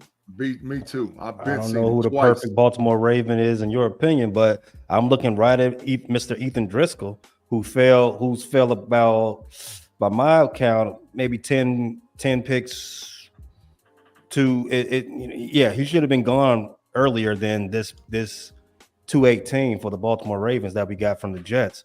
So I'm going to go ahead and in his draft party, call him up. You'll be a Baltimore Ravens, son. Big G. Yeah. Love it. Who you was thinking that pick right there? The University of Northern Iowa dude. Oh, boy. I like boy. No, I was thinking James Williams. Yeah. Oh, yeah. A Hurricane. Super fast and all. Yeah. 6'6", 6'5", safety. But no, I like Christian Boyd too. I didn't see that. Yeah, Boyd the dog. So after Ethan Driscoll went, Tyler Owens, Carson Steele, halfback from UCLA, went to Tampa Bay. Dylan Johnson, running back from Washington, went to Kansas City. Cedric Johnson, edge rusher from Ole Miss, went to the Commanders. And Jawan Briggs, defensive tackle from Cincinnati, went to the Raiders. The Bengals on the clock, but y'all know what time it is. We definitely have to do a commercial break. Take us there, Tate. Take us there to the commercial break. Hey, for everybody watching on YouTube, we're not going nowhere. We'll be right back to finish this 2024 final mock draft from the KNOitAllz crew up. So if you listen on audio, we got to hear a few words from our partners and pay some bills, and we'll be right back after this.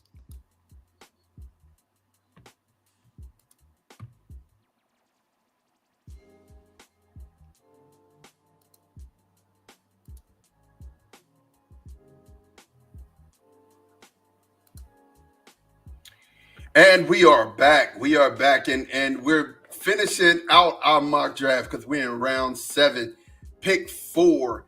And guess who's on the clock? The Bengals. What we gonna do with this pick, man? What we gonna do with it, Dirt?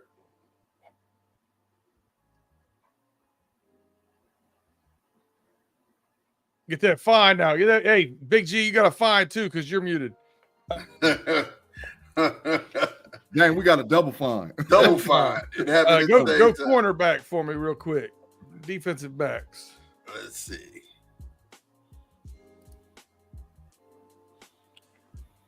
All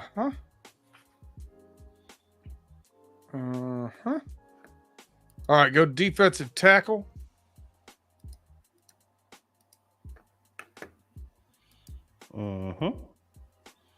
There's some hitters over there. No, I go back to corner. Go back to corner. There's some 53-man rosters on both of them spots. Let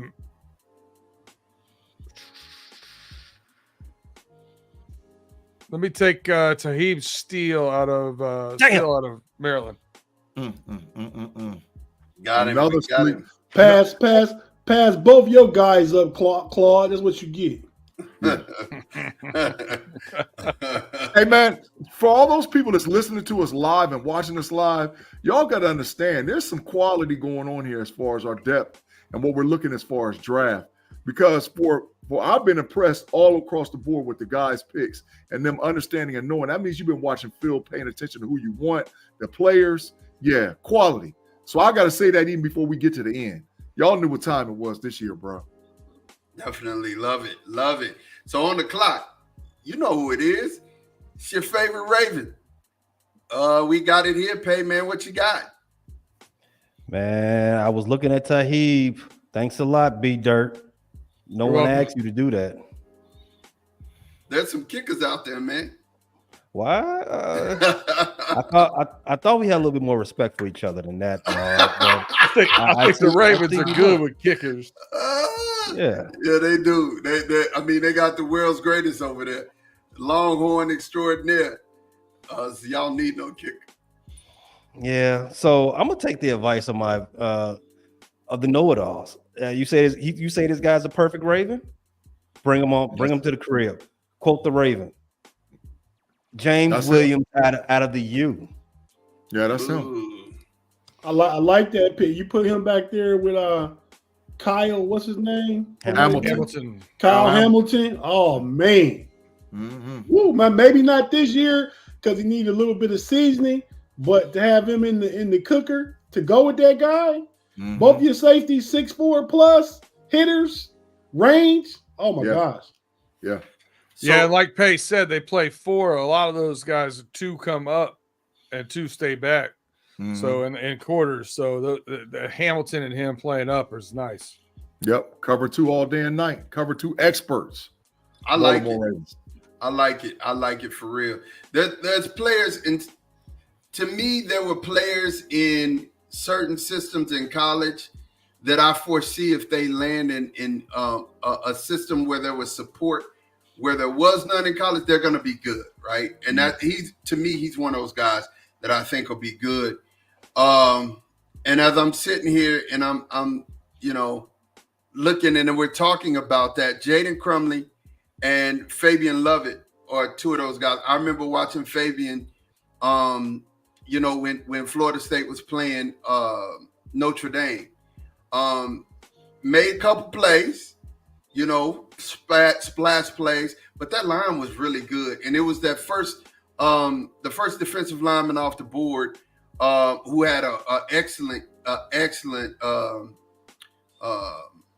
combine. What's Buddy's name that impressed me? Florida State defensive end. Fisk. Braden Fisk. Yes, Fisk, he was really good. He was really good. But there was supporting cast around him. But this decision's easy for me, man. I'm gonna go. He played Western Michigan until last year. Yeah. But this decision's easy for me though. Jaden Crumley. I'm going defensive tackle. We need one. And when y'all took Devontae Sweat, it made my heart heavy. Love it. Had him as a sleeper on the homies the other night. Yes, sir. Yes, sir. All right, man. B Dirt. 7th round, 17th pick. Who you got? I feel like I had all my picks in already. Nope. Did I sure as heck got enough names down here for all my picks. When did McKinley Jackson go off, by the way? I didn't see him. I think he went in the 4th round. Let me see. Yeah, I'm pretty sure he did.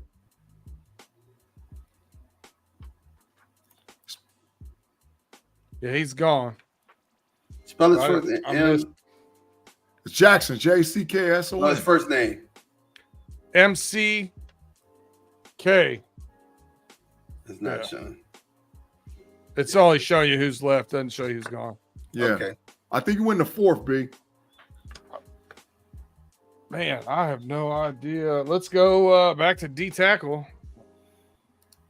I really feel like I have all my picks down. I wrote them all down as I went. Go to linebacker.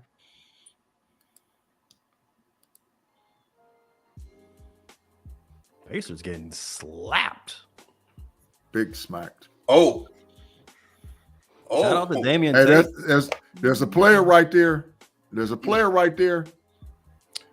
There's two players right there. I'm not going to mess up his name. I'm going to take the young man from Washington. Okay. Oh. Yeah, B-Dirt, I ain't being critical, bro, but there's no way at that value, at that depth, I would have passed on Ford, the linebacker from Texas, man. Hey, Ma, I ain't being biased either. Hey, Ma, you don't have to even consider a QB in any round. No, because number one, we got our backup. We got our backup, and then we still have Cooper Rush. Cooper Rush is still there. So, hey, he won games. You say what you want to say, but he won games. Who gave the big ugly sound effect? Was that Pay? That was Pay. Pay said they trash. They trash. And I'm gonna be honest with you, because I know that Zim is gonna come, and that's one of the things that he's gonna do.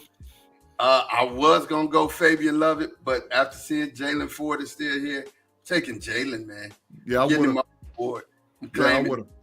Yeah, and that ain't a biased pick. Jalen Ford. If Jalen Ford's there in the 6th or the 7th, man, there's something went wrong.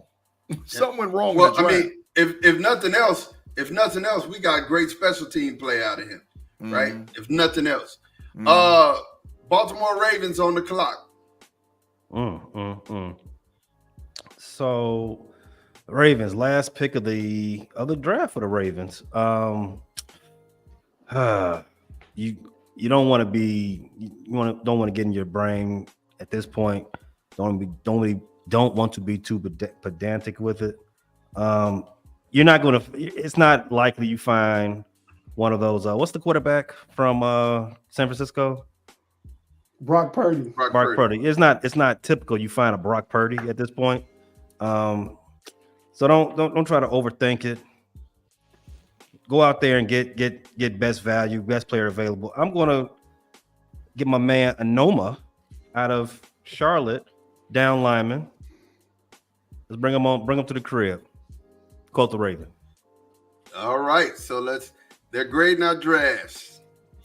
Now, and listen, there's a preference to the Steelers draft because we would have had Sean Stevens and we wouldn't have had Devontae Sweat. We would have had Mike Hall Jr. So I think that at least gets us a half a letter grade better. Not just yet. They haven't made the the grades yet. Is that Yeah. what They they're didn't saying? grade it? Yeah, that's exactly what they're saying. But we look at the first round, get a chance to see that. Can you just show the whole picks from every team? Let me see. Not yet. For the first round. No, but he should be able to show each team's picks. Yeah, and it's The Bears, all their picks. let me see. Yeah, it doesn't look like it's there yet. Oh, full results right there. Where? Second line. Oh yeah, I see it. There it is. Okay, first round, Caleb Williams, Dallas Turner. Yep. Can you go up and select team? Go up and select. That's what we want to see. Yeah. Your results. There you go. No, you can't do it. You got to go down to what you was just doing, Mod. Yeah, we got to go that way. No way. All right, so it's crazy. PFF trash. Full trash. Caleb Williams. The The Bears got Caleb Williams. There's no way I can pick on this. No. All right. So Caleb Williams, Dallas Turner. Good draft. And we're just gonna go by each team. If you what happened if you click on the Bears symbol? That don't do nothing. Yep, I tried it. Oh, okay. Yep. Let's see. Jalen Wright, running back from Tennessee. Yep. Y'all picked him up at pick number 75.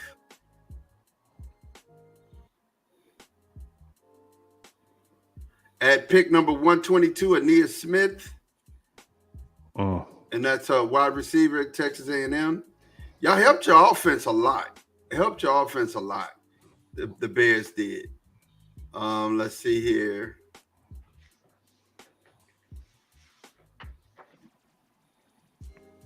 We only have Bears 4 picks. Yep, that was all the Bears picks.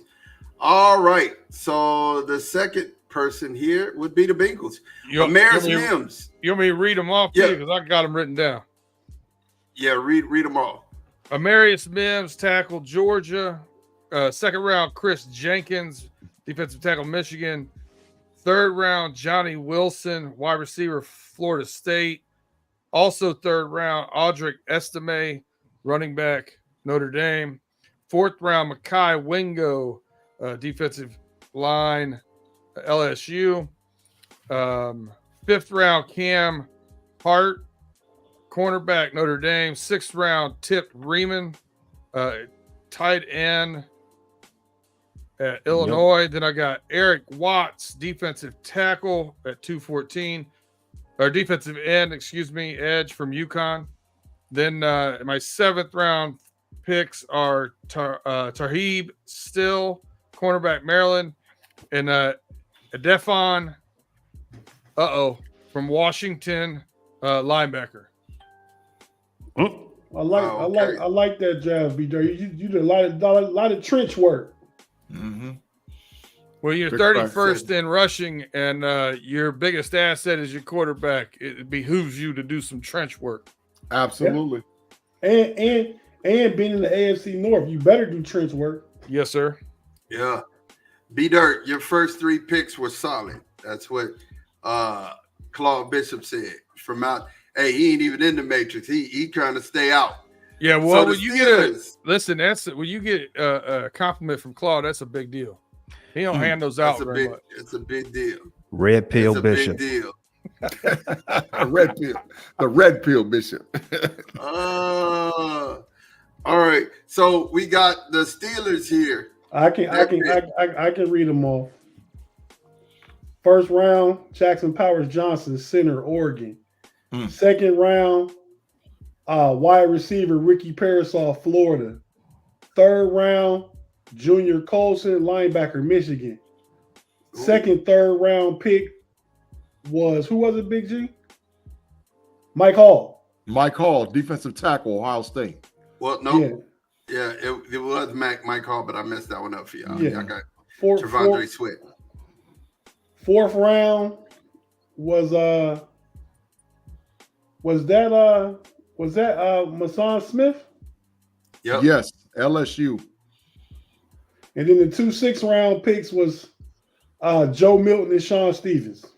Yep, Joe Milton, quarterback, Tennessee. Sean Stevens, cornerback, who's Joey Porter Jr.'s cousin from Ferris State University. That's a great draft, man.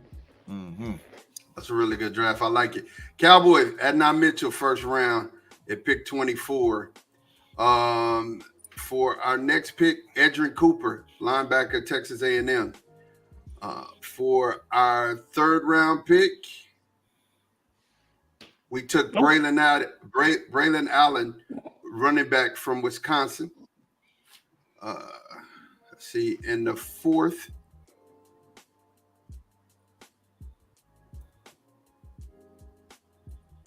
I don't think we had a fourth. Okay.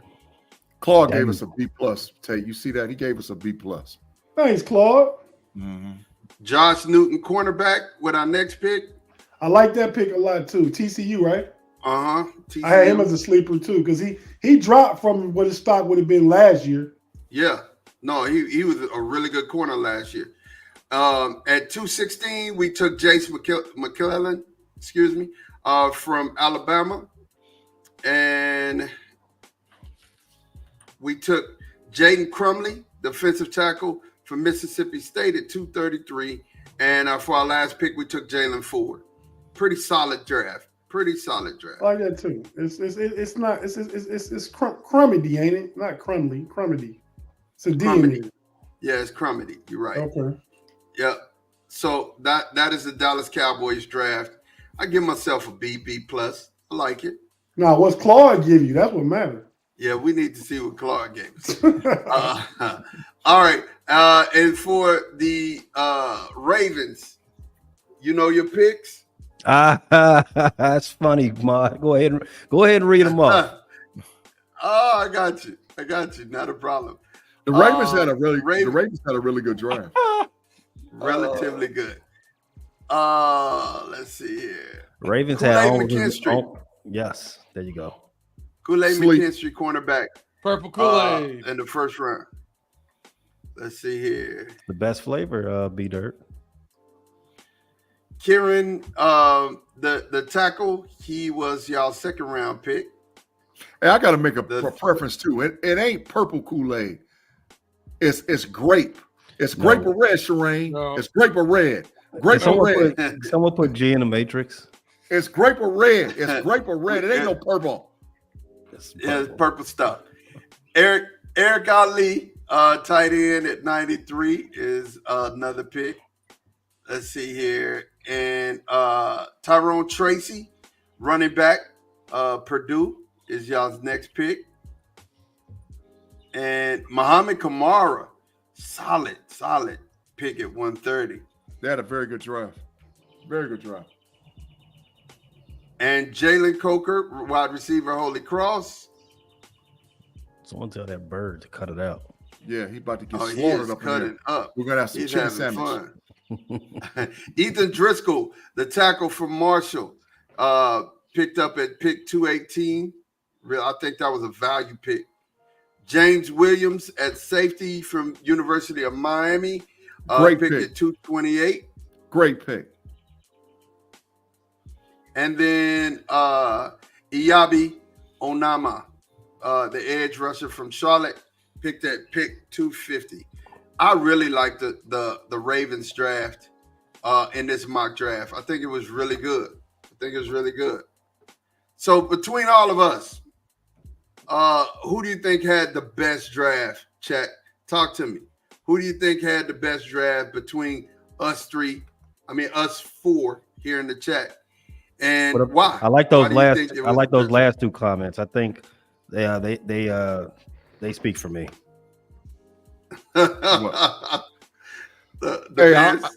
I'm not gonna be biased, bro. I'm gonna tell you if it actually goes down like this, the Cincinnati Bengals had the best draft, in my opinion. In my opinion, based on what I saw, the Cincinnati Bengals got an A+ draft based on this draft. I was very happy saying with a lot. Value and filling needs. I thought the way the draft fell, It just it led me, the way the draft fell led me to go where I went. So Cincinnati Bengals, I would give the Bengals an A+. Yeah, Claw's right. I would give the Bengals an A+. I would give probably the Baltimore Ravens an A-. The Steelers somewhere between an A- and a B+.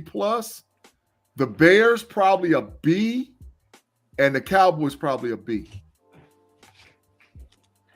Okay, I like it. I like that's pretty. I'm humbled by that grade there, G. I appreciate it.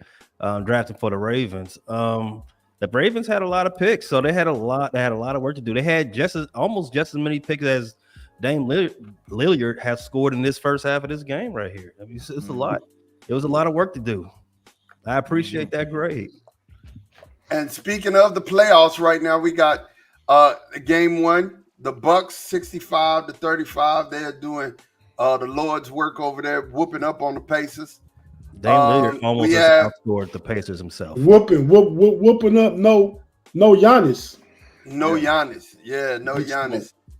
But you know what? Dame did this in Portland, so I wasn't really concerned about what Dame was going to do.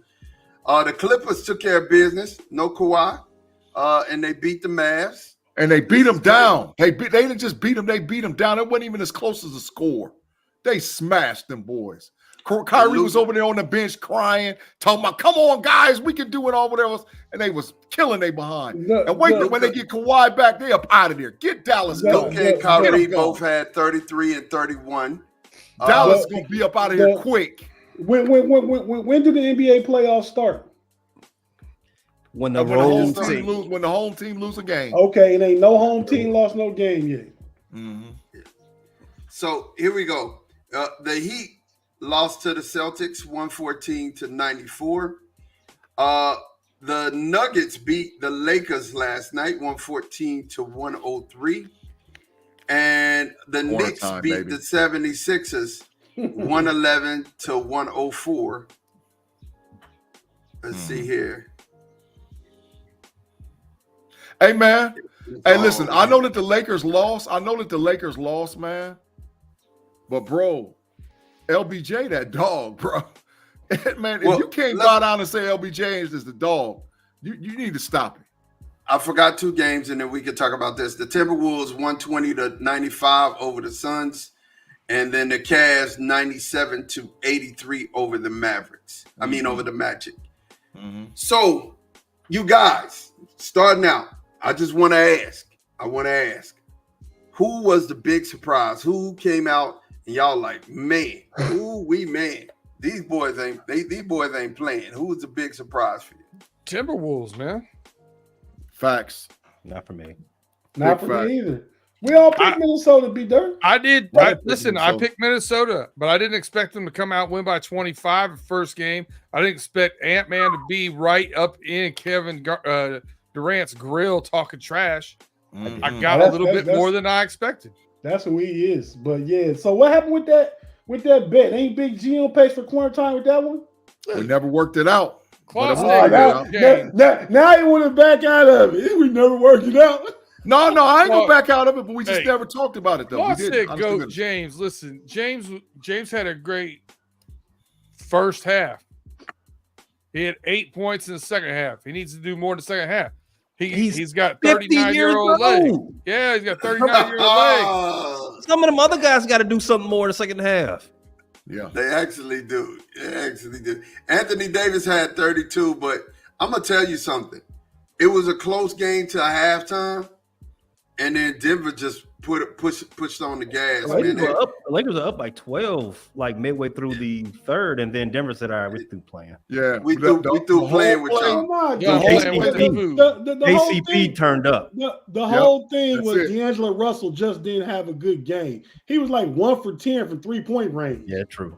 That killed it. And Michael Porter Jr. 19 points. Aaron Gordon, I don't think 12. Michael Porter missed. Him or KCP. Jokic 32, Jamal Murray 22, KCP 12. These boys just went on runs and was like, forget it. We going down. But the whole thing was D'Angelo Russell. AD canceled out Joker. LeBron did better than Jamal Williams.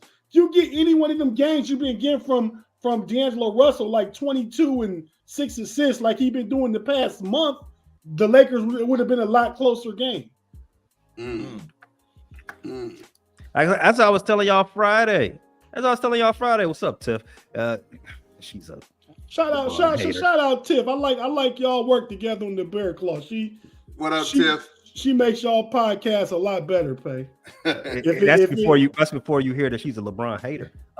That's fine, but if it was just you and Q, might not watch as much. What up, Tiff from the KNOitAllz, man? Thank you for as I was saying Friday, it's really not Joker or Jamal Murray that be killing the Lakers in this matchup between the others. It's the others. It's the Bron, the Michael Porter, the KCP. Them dudes just be going crazy against the Lakers. The supporting cast from Denver is just too much for LA. KCP was 4 of 11 from 3-point line, and I seen about 4 of them bad boys was in and out. But it all went downhill from about 5 minutes left in the third quarter. It did. It opened up fast. KCP made a steal, came down, hit a 3. They went down, the Lakers missed. They came back down. Porter hit another 3. They went down, the Lakers missed. They went to Joker in the post and hit the 2. The game was over. Hey, the game was over. Why Claude be hating? Why Claude say facts pay? I'm the one that brought up D-Lo. Listen, I want to defend Pay though. Listen, he said facts. He said facts. D'Lo and Austin have to definitely play better. They only had 13 apiece. But he said facts. Other dudes they gotta play better. Pay. He said facts pay. Because I said them other LeBron is old. He's like 50 years old. There's some other dudes got to step it up. He's not supposed to be carrying his team at this age. You're right. Listen, I wanted to defend Q and Pay though, because Tip does nice work on there. My favorite episode of all time, episode 69, is a download and save it, not just a listen to it. You got to save it. Anytime you're in a bad mood, play episode 69 of Bear Claw. You good. That was a big fact. I don't know what number it was. My favorite episode of the Bear Claw is when Tiff said Ryan Poles is a plant for the Steelers. Hey, I remember that episode clearly because you are 150% right. Ryan Poles does work for Pittsburgh. He's on our payroll. You better believe it. Look, so Tiff said, I don't hate LBJ. I respect what he's done and still doing. He's just not the GOAT. Amen.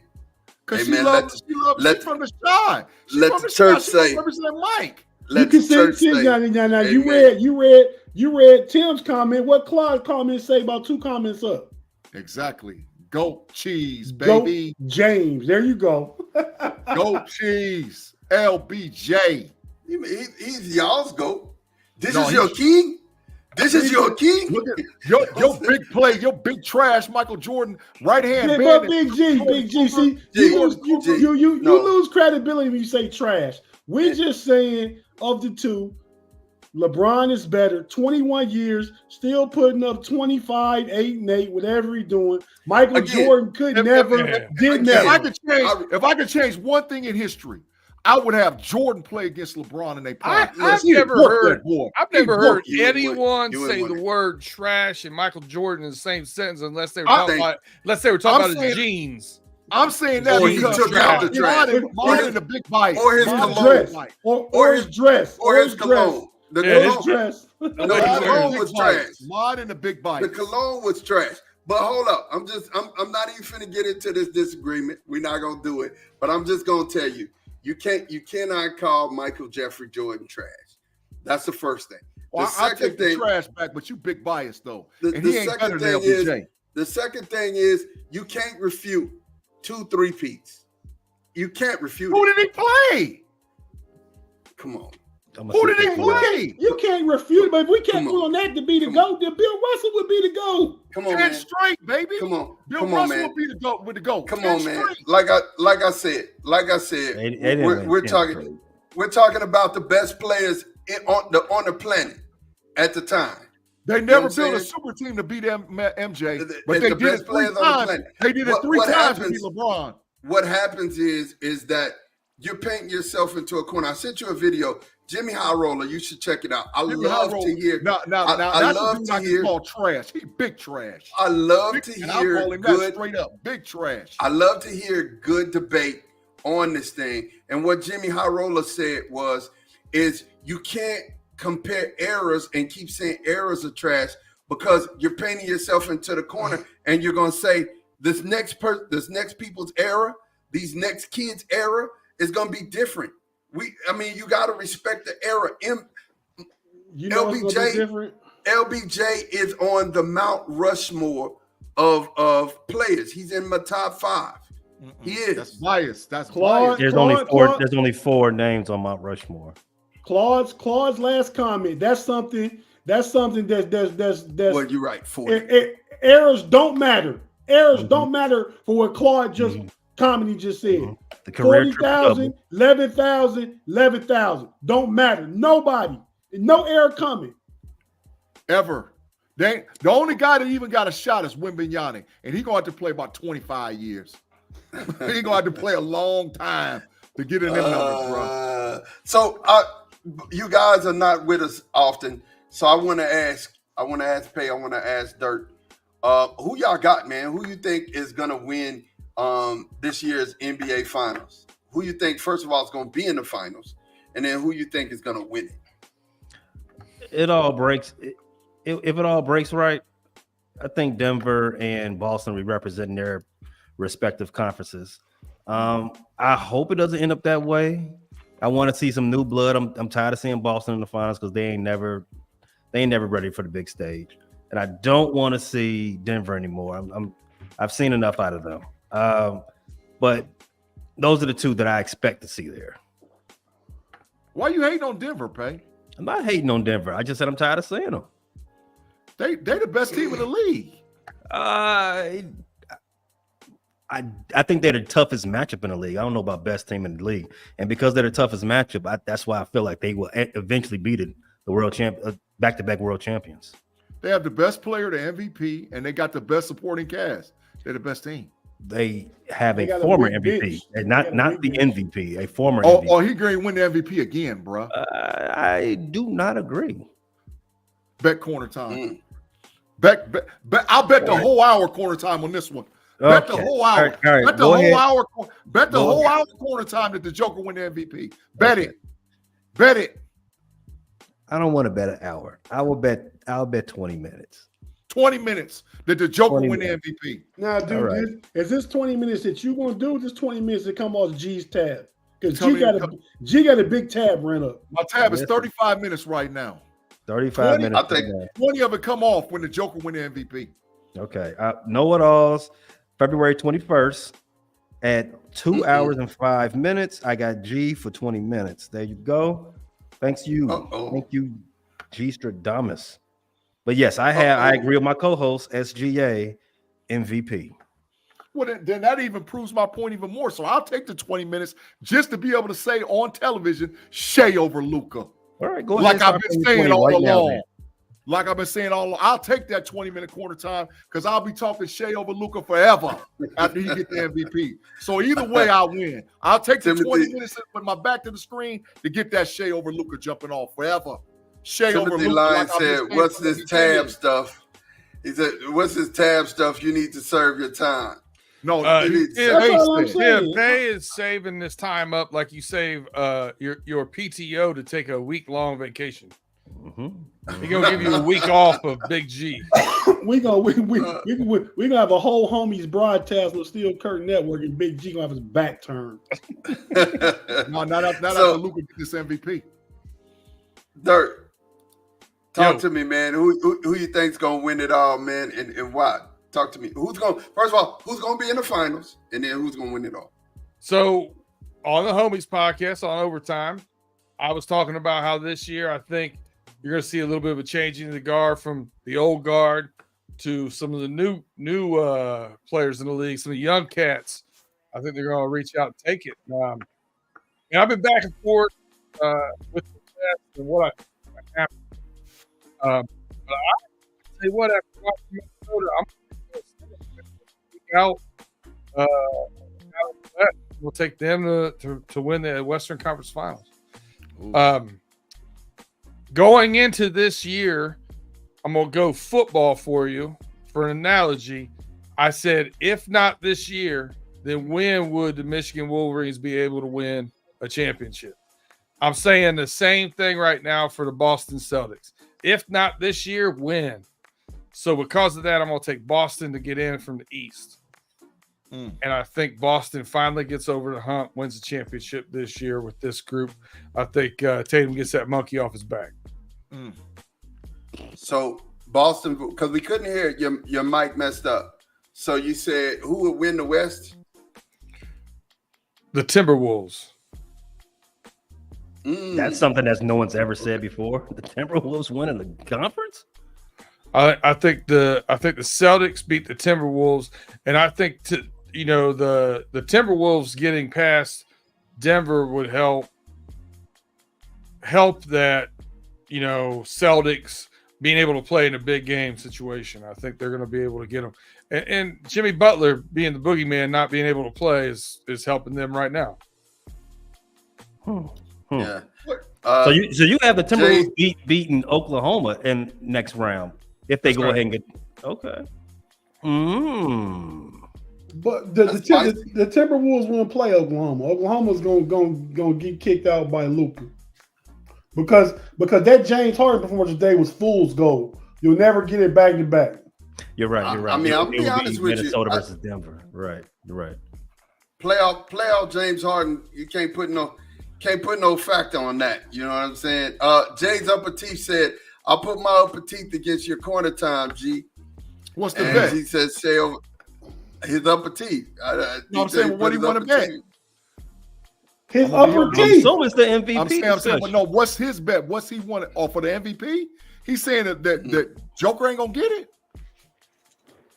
I guess that's what he's saying. I think you're the only one on the Joker bandwagon right now, G. Check what I just sent y'all in our chat, and I then seen come back that. and talk to you. No, Mr. Woodside said C's over Denver, Clips over Denver. Okay, all right. So that was B Dirt. B Dirt. I think C's over Denver. Celtics over Denver. Oh, okay. So I'm gonna tell you the truth. Honestly, I agree with B Dirt's take. It was spot on, man. If they don't win it this year, I mean, you might well forget it. You know what I'm saying? It's a wrap. I agree with your take. And Pay, definitely thank you for your juice, man. I know you don't want to see the two teams in there, but man, I mean, look, bro, like Denver's like that, man. I mean, Denver's like that. They are. I mean, I wish I could hate and put somebody. I mean, I wish I can do the G thing and just move teams out the way just to fit my fancy, but I gotta give Denver they props. I don't think they're the best team. 1 to 12. I do think they're the worst matchup for anybody, just because they can come at you for so many angles. No diddy, but no doubt. It is what it is. I had to sit through it. I had to sit through the Spurs championships. I sit through the Denver's championships too. Yeah, Tate. I need to ask you before we get off of this, man. Before we switch gears, talk to me about the Cavs, man. How you feeling? They look good yesterday, man. Not offensively, but defensively to hold the team to 85 points. They had Orlando to 85 points. Evan Mobley came out aggressive, hit 2 threes, was 2 of 4 from 3, scored 16 points in the first half. Him and Jared Allen controlled the paint. Both had double-doubles. Jared Allen had 18 and 16. Evan Mobley had like 16 and 12. And just 11, 16, 11. Okay. And just the defense. I mean, so Darius Garland. Oh my God. They went in their back pocket yesterday. They played D. They played D. Darius Garland didn't have a good game. 14 and 8 is okay. Donovan Mitchell scored 30. With back spasms. But he played defense though. But he was pushed by the veterans, Niang, Tristan Thompson, Marcus Morris. Don't show no pain. Go out there and just play your game. Don't let them know you hurt. And that's what we was missing last year, that edge, that toughness. And now the Cavs have it with some of the players they acquired. Max Strus had 9 boards. I mean, I like the way the Cavs look. Now I need them just to go ahead and step on the throats of Orlando on Tuesday night and go ahead and go 2-0 at home. Go up 2-0. I like it. G, you have anything to add? I just believe in my I believe in my heart that the winner of the Cleveland Cavs, because the Cavs going to get Orlando up out of there, probably in 5. But I believe in my heart the winner of the Boston Celtics Cleveland Cavaliers series is going to represent the East in the championship. Whoever wins that series is going to go at it. And whoever wins out of Cleveland and Boston, they're going to represent the East in the chip. I mean, it'd be an argument that the best 3 teams on the other side with Philly, the Knicks, and Milwaukee. Yeah, I hear it. But I think the winner of that series, the Cavs and the Celtics, is going to represent the East in the chip. Gee, man, I'm gonna tell you the truth, bro. Did you move off the Knicks too fast, bro? Did you move off the Knicks too fast? The Knicks and garbage John Starks, I could care less. Adios. Where my sign at? Philly still gonna come back and take that. You think Philly gonna come back and take it? Philly gonna take that. I picked them And already. Embiid ain't right. No, he ain't. That's what. He ain't right. I mean, he's really not. Yeah, if He's Embiid really- I was don't healthy, think I he- would agree that that you can make an argument that the better teams are on the other side of the bracket. But Didn't you pick Philly, Pay? I did, but I didn't pick Philly to win the conference. Against the Knicks, though. We talking about I the did. Knicks. Yeah, but I'm going back to your take about you can make an argument that the better conference in the Eastern Conference were on the other Yeah, side. so on this side, we got Orlando, we got Miami, we got Boston, which is the best team, and Cleveland. So you don't think Philly, Milwaukee, and the Knicks are better than what's on the other side? Well, if you're putting strength on strength, this bracket versus that bracket, then yeah. That side of the bracket is right. I mean, so for G to say whoever wins Boston, and Cleveland is going to Eastern Conference, and you still got to deal with either the Knicks or either Milwaukee or either. I agree with both. If you're saying, because I thought you were saying you can make an argument that one of those 3 teams are the best team in the entire East. No, best side as a collective. Okay, yeah, the best side of maybe as a collective, that's a better side. But I do agree with G that whoever wins Boston Cavs, which is going to be Boston, is going to the finals. On Friday, who amongst us picked the Knicks? You beat did, 76ers. You did, didn't you? Be there? Yeah. Okay. Okay. You're the only one. No one else, correct? Right. Yep. All right. Correct. Yep. Correct. So, Booby, salute, bruh. He said, Cavs are big garbage. Put him in, Mod. Put Booby in. And get to taking a lap. Booby. Get a lap. Put him in, Mod. Don't wait. Yellow card, everything. Take a lap. I got it. Hey, salute. Hey, Thank you for watching, man. what channel is Booby watching from? Got to be a frustrated Chicago sports fan. He's watching from YouTube. I don't know, but I'm gonna tell you, man. Thank you for your comment. Thank you for coming in. We welcome your comments, man. He laughed about it. He said LOL. So he laughed about it.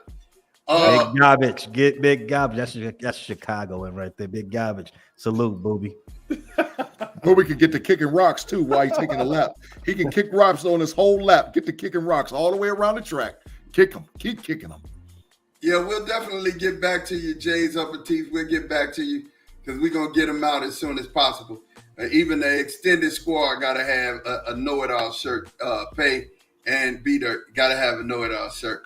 Listen, I'm going to tell you before I get off basketball, the Knicks, I love to see them be good, man. Basketball, when the Knicks, the Celtics, The Sixers. the Lakers, the Sixers, when they're good, man, basketball is better. It's just better. It's better. It really is. When they're good, they're better. Booby say he looking from frustrated Chicago fan. Already knew. Talking about the Cavs, big trash. Get up out of here. So, just talking about the Ryan Garcia, switching gears, talking about the Ryan Garcia, Devin Haney fight. I'm gonna tell you, number one, stop betting. If you lose $1.5 million on 3 pounds, you don't need to bet no more. You don't need to bet no more. You just 1.5. I don't care that you just made a bag. $1.5 million is a lot of money to lose on 3 pounds because they bet for how many pounds he was over, you had to give up $500,000. That's crazy. That's crazy. So that boy was eating too many up sandwiches. He was eating too many sandwiches. Well, the boy hit a beer during the weigh-in. He hit a beer during the weigh-in. He said he said during the press conference, post-fight press conference, that he had been going out all week. Yeah. That boy, he was hitting them lemon peppers and some sandwiches. And guess what? He was a stepper. When he got the ring, he was a stepper. And got lemon pepper steppers all over them. Look, he was a stepper. Look, so here's the thing. The $1.5 million is crazy. And he made good on it. He paid it. Devin Haney said he paid it. So therefore he gave up the belt. I don't think the belt really mattered. But you guys, is there something going on with Ryan? Before I get to the fight and him winning, is there something going on with Ryan, or is just Ryan out here playing the bad guy? I think there's some value in him playing the bad guy. I think he builds up the interest. He builds up the card. He builds up people must watch because he does things that are controversial. And, controversy sells in sports as of today. So, and boxing is one of those sports right now that they need as many eyes as they possibly can get because they're taking L dogs to MMA and all whatever else. So by him playing the bad guy, he vilifies himself. He vilifies himself, and people are intrigued and want to watch based on what he does. Yeah, and when you mentioned MMA, it was a great card the week before. Buddy invited him to the middle of the ring, and then with 1 second left, knocked him clean out. Boy had NyQuil in them gloves, kind of like Ryan. B-Dirt, what you think, man? Do you think is Garcia going through something or? Well, as I said in our group chat, I think these fights are way too late. I'm too old for this. You got to start these things 6 p.m. Eastern time, please. But I stay up for the MMA. I normally recap on the boxing stuff right now. But listen, boxing needs a good heel right now. They don't have one. They need somebody out there doing people dirty. I like it. And I think that's just it's kind of a because he wasn't this way early in his career, right? So no. I think he's doing it for the clicks, the whatever. The only heel we got right now in boxing are YouTube guys, right? Yeah. You get the Pauls, and that's about all you can say. Yeah, so I like it. I like what he's doing. I think he's doing it on purpose. I think it's a good play. Remember when boxing was on talk to me. Yeah, me too. Pay, talk to me. Let's see. That fight, it went after you hear the. No, we're talking about specific before we even get to Ryan winning. You think something's wrong with Ryan, or is he just playing the bad guy? I think this is par for the course for boxing in general. I mean, when you get into it like that and you smacking somebody around in the ring, you get free. You can play around, you can dance, you can talk your stuff. I mean, that's pretty normal. You see that a lot. And I agree with Big Dirt. If this is the character he wants to play, go all in. Go all in. If you paid attention, there's a certain retired boxer who did this his entire second half of his career and made so much money. He can't stop telling you how much money he made. So if this is what you want to do, go do it. In fact, they still in that same path in UFC. Conor McGregor, all he wants to do is be the bad guy. He don't have to box no more. He just out here being a bad guy in movies. Do your thing, bro. That's great. Well, I don't think Ryan's as good at it yet as those guys. I think some of the crazy stuff he says is because he stumbles at what he's trying to get across or say. Yeah, Tate. What about you, man? You think Ryan is just out here being the bad guy, or is there something wrong? That's a boss sign too, Tate. By the way, that sign is boss back there, lit up. I like that. It is the KNOitAllz. But hey, man, I think Ryan Garcia, he's just it's cool. It's cool to be that guy. You know what I mean? Because that's what sells. Like Pay and B Dirt kind of alluded to. I personally think that Ryan Garcia and Devin Haney, I don't have much faith myself in West Coast boxers. They lucky Tank got out of here. I mean, you know, they skilled, but they don't got no chin and they soft. So, you know, Mm. shout out to East Coast boxers, Philly, Baltimore, New York City, Detroit, all those guys. Everybody west of the you know, West so- is called a bullet. Everybody West of Look, the man, Mississippi so- just caught one. Look out for those trades. I ain't even gonna lie to you, man. Hey, same thing about those Texas boxers. That's why old boy I thought was gonna win. What's his name? I forgot his name. He got beat so bad. Boy, you wrong for that. Who I'm talking about, Ma? Dallas fighter. Oh my gosh, I'm trying to stay. I know. Well, everybody said Bud Crawford. That's who Bud Crawford, when that Texas boy put hands on him. They put hands on him. He beat him. It looked like Martin. On. Come on, who the boxer I'm talking about? I'm trying to remember. I'm trying to remember. But I'm trying to get. Hey, you know me. I know we talked about it on one of our shows, and that boy Hey, was tell me, big man, cooked. do That boy the was beast. big cooked. He was Spence. big cooked. Talking about Spence. Earl Big Earl cooked. Spence. Earl Spence. Big cooked. Earl Spence. Big cooked. Yeah. Earl Spence. Errol. Look, Errol. Errol. I'm gonna tell you. He made Texas look bad, Ma. He did make us look bad. I ain't gonna front. It's I ain't a gonna lot front. of land in Texas, man. You made the whole state look The bad. optics didn't look good, man. Hey, but look, I'm gonna tell you like this, for real. Ryan Garcia had NyQuil in his gloves last night. Devin Haney got caught. He got caught off guard. He knew that the right hook, the left hook was dangerous, but he got caught with it. When you say he had NyQuil in his gloves, we got NyQuil in his gloves like Antonio Margarita did back in the day? Nah. Let me tell you something. He ain't cheating. He ain't cheating then. No, he ain't cheating. Okay. I'm gonna tell you. Tank said something that was and he said it before this fight. He said, you know, Ryan Garcia is really a good fighter. He's one of the best I've ever fought. And that came from Tank himself, right? The Tanknician Tank. So I think it was wrong for Devin Haney to go in there thinking that he was finna big boy him, you know, and then, like I said, he got caught with that left hook, and the rest was history. You know, the rest was history. And, you know, he almost hurt himself.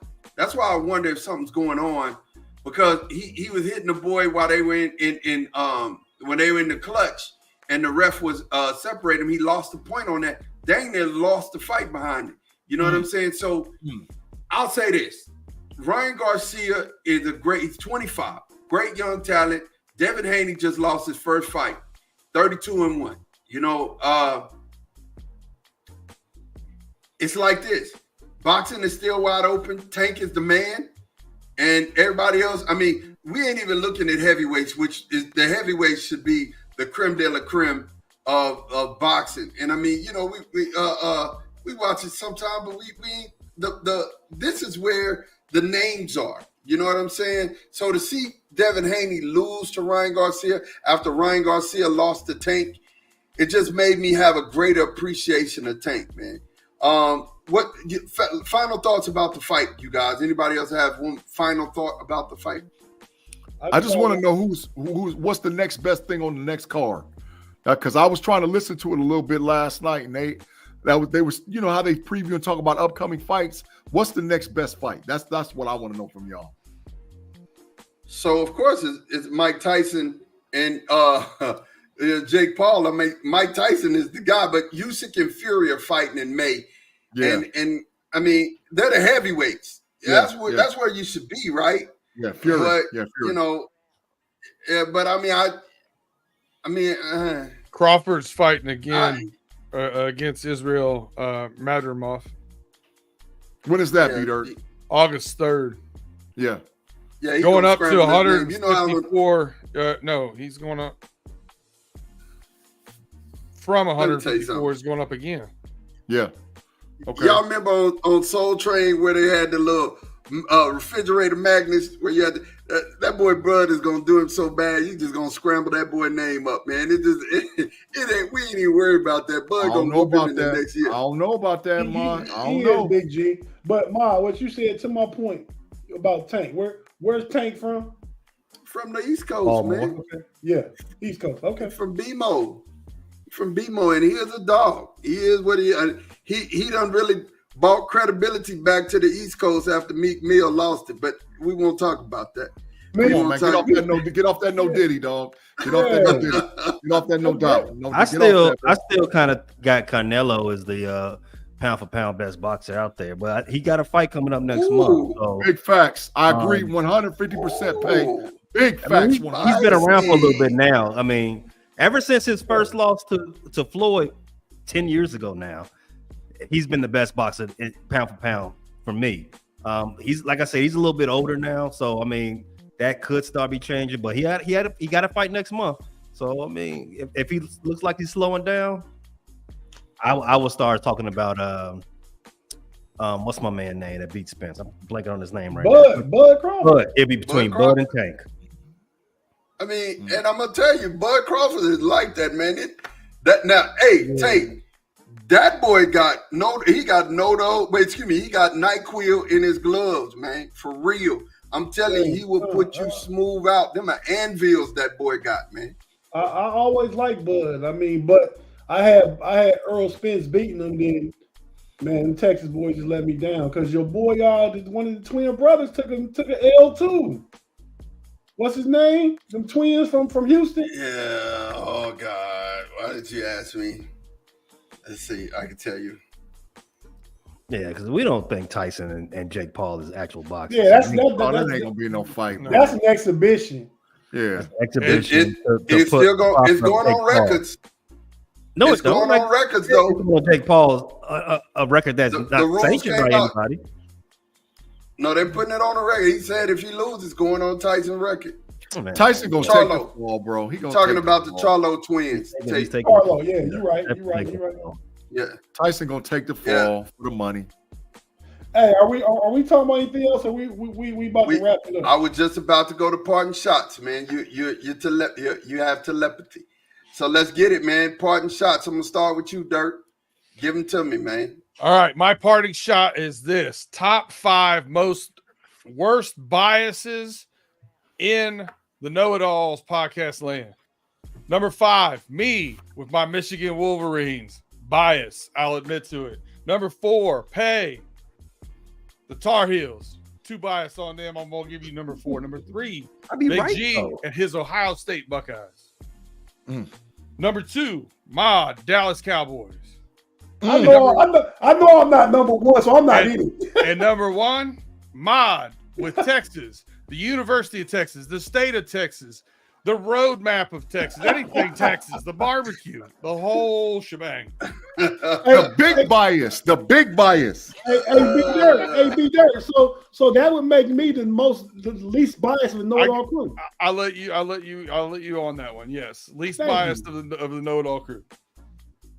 I'll take the Buckeye bias. That's fine. I'll take the Buckeye bias. That's fine. Thank you, B-Dirt. Hey, listen, Mod almost went 3, then you at 2, and then Mod back at 1. But I kept them together. It should have happened. Look, it should have happened. B-Dirt, I'm going to display my bias on the 7th. What is it? What's the date? I think it's the 7th September at 7 p.m. Yeah, I'm gonna be 12 noon kickoff. 12 noon. Okay, I watched the Amazing. We'll be in the big house. I'm gonna be in the big house. It's a Fox Noon game. Hey, I watched the Amazing Blue spring game yesterday, man. Y'all might be in for a little work. They in for a big butt whooping. Just like I told Ray Jack. I told Ray Jack same thing. He gonna put up talking about the short horns are finally going to play. Look, we own you. That's our other house. We ain't worried about y'all. It's gonna be a good game. Listen, it's gonna be the last 5 minutes of the fourth quarter. I'm gonna record it live and put it on the KNOitAllz just so we can watch Ma sit there and take the punishment. And when all the Michigan fans get to talk about hail to the victors, because they're gonna beat the brake shoes off of Texas, man. It's gonna get ugly. Listen to me. I'm gonna tell you the truth. I'm gonna be up in there oranged out and might even be in some orange fatigues because I need y'all to know we going to do business. This game be over with before halftime. Big G said he's gonna come in Ohio State camo.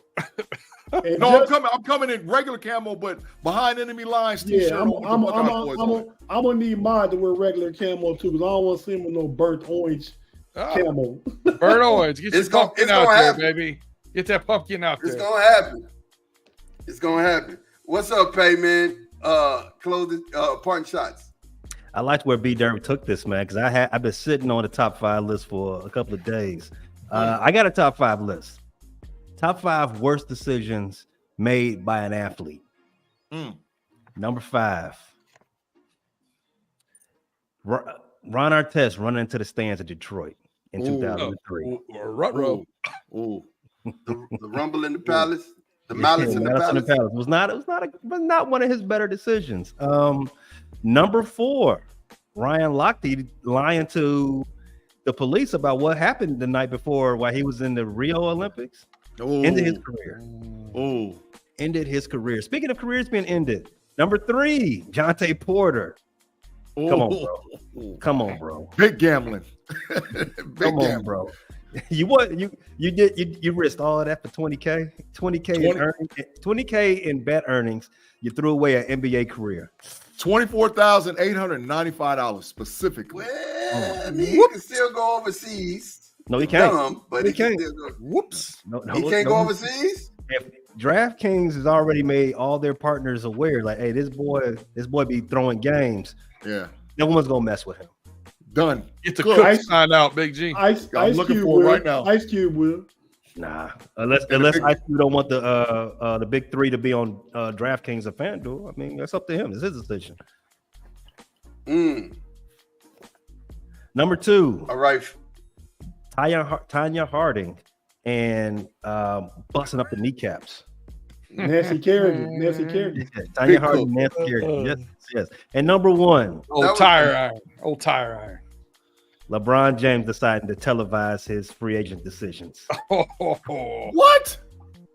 Worst decision ever by an athlete. That was a bad one. That was a bad one. Big G. Yeah. You up to bat. Hey, man, thanks again for everybody rocking with us, man, on the KNOitAllz podcast. We had a lot of folks that enjoyed this, a lot of people that we haven't seen in a live chat before. Please make sure that you go back and you hit that like and you subscribe, because we always need the algorithms jumping off for the KNOitAllz podcast. And as you see, there's the KNOitAllz crew down there at the bottom. They represented today for the mock draft and all the other sports topics. So wherever you listen to your podcast, Apple Podcasts, Google Podcasts, and or Spotify, or watching us live on YouTube, make sure you rock with the KNOitAllz. One last thing before we go, bro. One last thing. It's Christmas time. It's T-minus and some change. It's going to be a big draft show. And the KNOitAllz is going to have the draft show live on Thursday on the KNOitAllz podcast channel and on Chilltown Network. So the whole first round, we're going to be live for the KNOitAllz podcast. Come back and holler at us, y'all. So before we get some more out of Tate and his parting shots, I got to go and do it, man. I mean, I'll be trying to help you, Claude. I'll be trying to help you. I mean, at least once or twice in the show, but this is your 3rd time of going back in the What did he go in the majors for now? What did he do? He said Pay's top 5 was whack. He said Pay's was whack. So, it wasn't whack, though. It wasn't whack. I thought it was actually creative. I thought it was creative. Red Pill Claude at it again. That boy got more names. That boy got more names you can shake a stick at. Claude is the bitch. He's the bishop of the Tate, don't do it. Don't do it, Tate. Don't do it. Hey, man. Thank you, Big G. Yeah. I'm going to make this real simple, man. I'm just going to go back to one of the things we talked about Friday on the Homies Overtime. And my, how things change real fast. Over the course between Friday and Sunday, the Detroit Tigers now have the most losses out of all our collective baseball teams. Who got the most wins, Tate Boy Fresh? The Phillies do. Phillies got 14 now? Oh, yeah. 14. Oh, yeah. 14-8. Detroit is 12-10. You wasn't on the show. You wasn't. The Braves have 14, but yeah, man, you ain't nothing to do with this one. But since you're here, we'll go ahead and throw you in. So the Phillies and the Braves are tied, but the Braves have way less loss than the Phillies. But that's why you're not in it, man. But the Cubs now have 9 losses when Pay started bumping his gums the other day. That's trash. same thing I did. Started bumping my gums. We went from winning 3 straight to losing 3 straight against the Seattle Mariners, but now we've bounced back and won 3 straight against Mike Trout and his Anaheim Angels. And we're 12-9, half game back of the Cubs and 2.5 games back of the Brewers for first place. So I just wanted to say, we all talk about our baseball teams every week. Sometimes some of us talk too much. And then next thing you know, you go from first to last real quick. Big facts. All I've said is they're all about 500. we good. My guys, I picked to win 84 games. We're on pace for 88. Just stay on pace, guys. Just stay on pace. Stay on pace, okay. Hey, and the Reds have a big 4-game series starting tomorrow against the Philadelphia Phillies. So, hey now. Yeah. So by Friday, there will definitely be some separation between those two teams. Hey, before you get off baseball, I got one thing to say. Can any of y'all tell me what the Pittsburgh Pirates record is right now? 500. What did I tell y'all? 11-11. They're on pace. They're on pace to be better than what you told us they would be. They still trash. They all the Pirates fans on being less wrong. You're less wrong this week than you were last week, but you're still wrong. At this rate, they big trash. Hey, shout out to the homie Tim Lyons, whose Cardinals are 9-13 and steady dropping. They worse. They suck. They suck. That's a good place for him. The basement. Unbelievable, you guys. So, man, look, we finna get ready to get out of here. But I love to sit and see my guys, and we all win together. Teamwork makes dream work. So make sure that you go, you watch the Bear Claw. Make sure that you go and you watch Running Through the Jungle with B Dirt. Make sure you watch all of the KNOitAllz and the things that we have, the Cavs, Pump Your Brakes. Make sure you get on all of that. And G with Andy P. And then level up, baby. Level up. Yeah.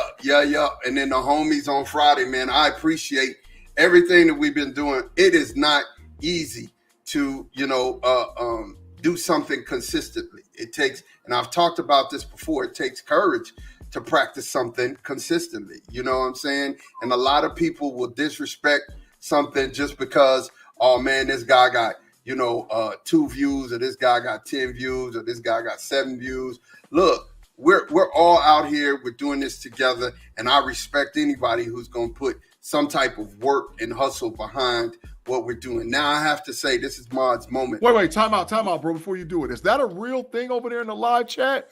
Anthony Edwards said I'm the best player in the league. The internet got you again, G. They got me. I got smoked, but my bad. But yeah, he did say it though. But that ain't Anthony Edwards. He did say he's the best player. How y'all know Anthony Edwards ain't watching right now? Look. So here's what I gotta say. Here's what I gotta say, you guys, for real.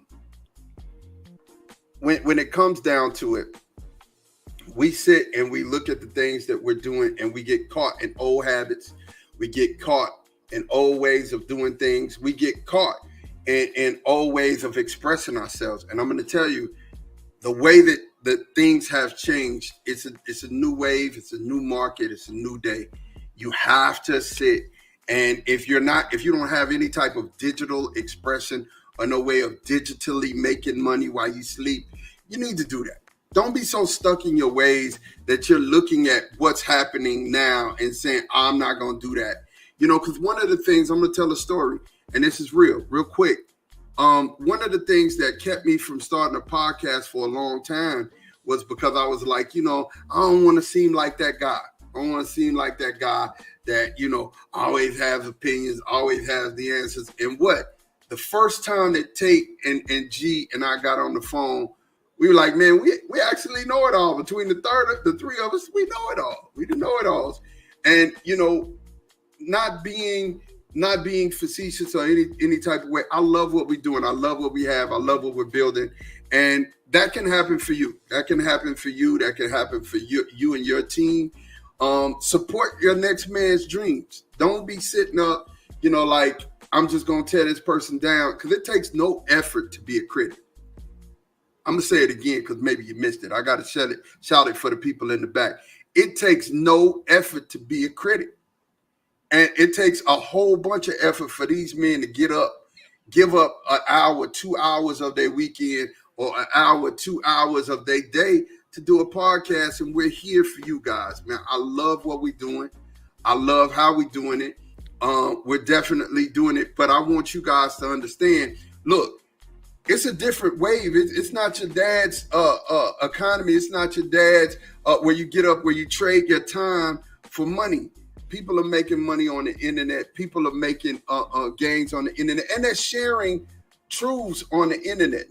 Most of the time, I always go a personal thing, but I wanted to put this out here for Texas so that everybody could hear it. You know what I'm saying? Support the next man's thing.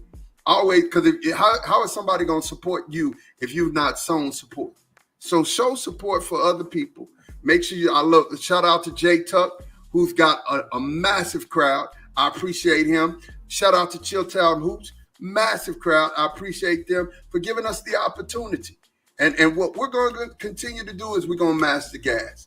Myself, Big G, B Dirt, Pay, we're going to continue to pick them up and put them down. We thank all of the chat generals. We thank all of you guys out here. Tom. We thank Claude. We love you, Claude, even though you go to the Matrix a lot. We love you, man.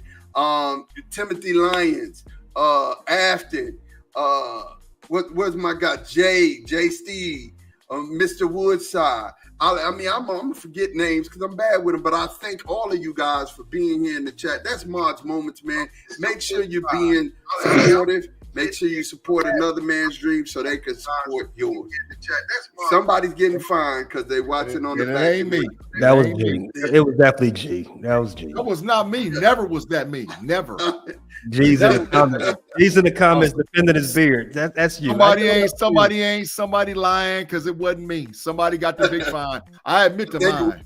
Hey, but Claude's last comment though. Let me see. Claude said, I really appreciate you guys, even though a couple of you don't know anything about sports. Big G, but a great show as always. One more game before we get off the live show. In the Matrix you go, Claude. One more time in the Matrix. One last time. Man. One last time. We love you, man. We love you. You have to go back to the Matrix, man. Listen, thank you guys for watching. Make sure... Where's the line? You're good by me, Claude. Oh, wow. We thank you guys for watching. Make sure that you like and subscribe. Hit the like button before you get out the door and exit.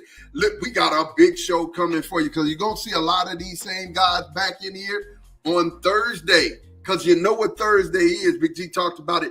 It is draft day. So the KNOitAllz will be here on draft day. Our draft show is going to be 3 hours, and we're going to get it. I'm live. I'm excited. It's a live draft show, right? It is a live draft show. I am super excited about it. I bet, Big G, I bet all quarantine you want that Pay nailed his first round pick in the mock draft, his first pick. You know who's great with writing this stuff down? B Dirt. If we got people right, make sure that you tell us who got what right. Tell us who got what right, because all of our picks. That's true, but that's kind of hard to do with that PFF mock draft, though. Yeah, it was a rough one. It was the worst ever. It was rough, but I think you'll remember the most. You'll remember the most out of all of us because you're good at that. So, hey man, I don't got anything else. Anybody else got anything before we close these doors? The Green Bay era is nobody. Over. Chicago Green Bay Bears. Goes from Green Bay to Detroit now. Look, we out of here. We gonna holler at y'all, man. Peace. Thank y'all for rocking with us again. I love you all. We out of here. Peace.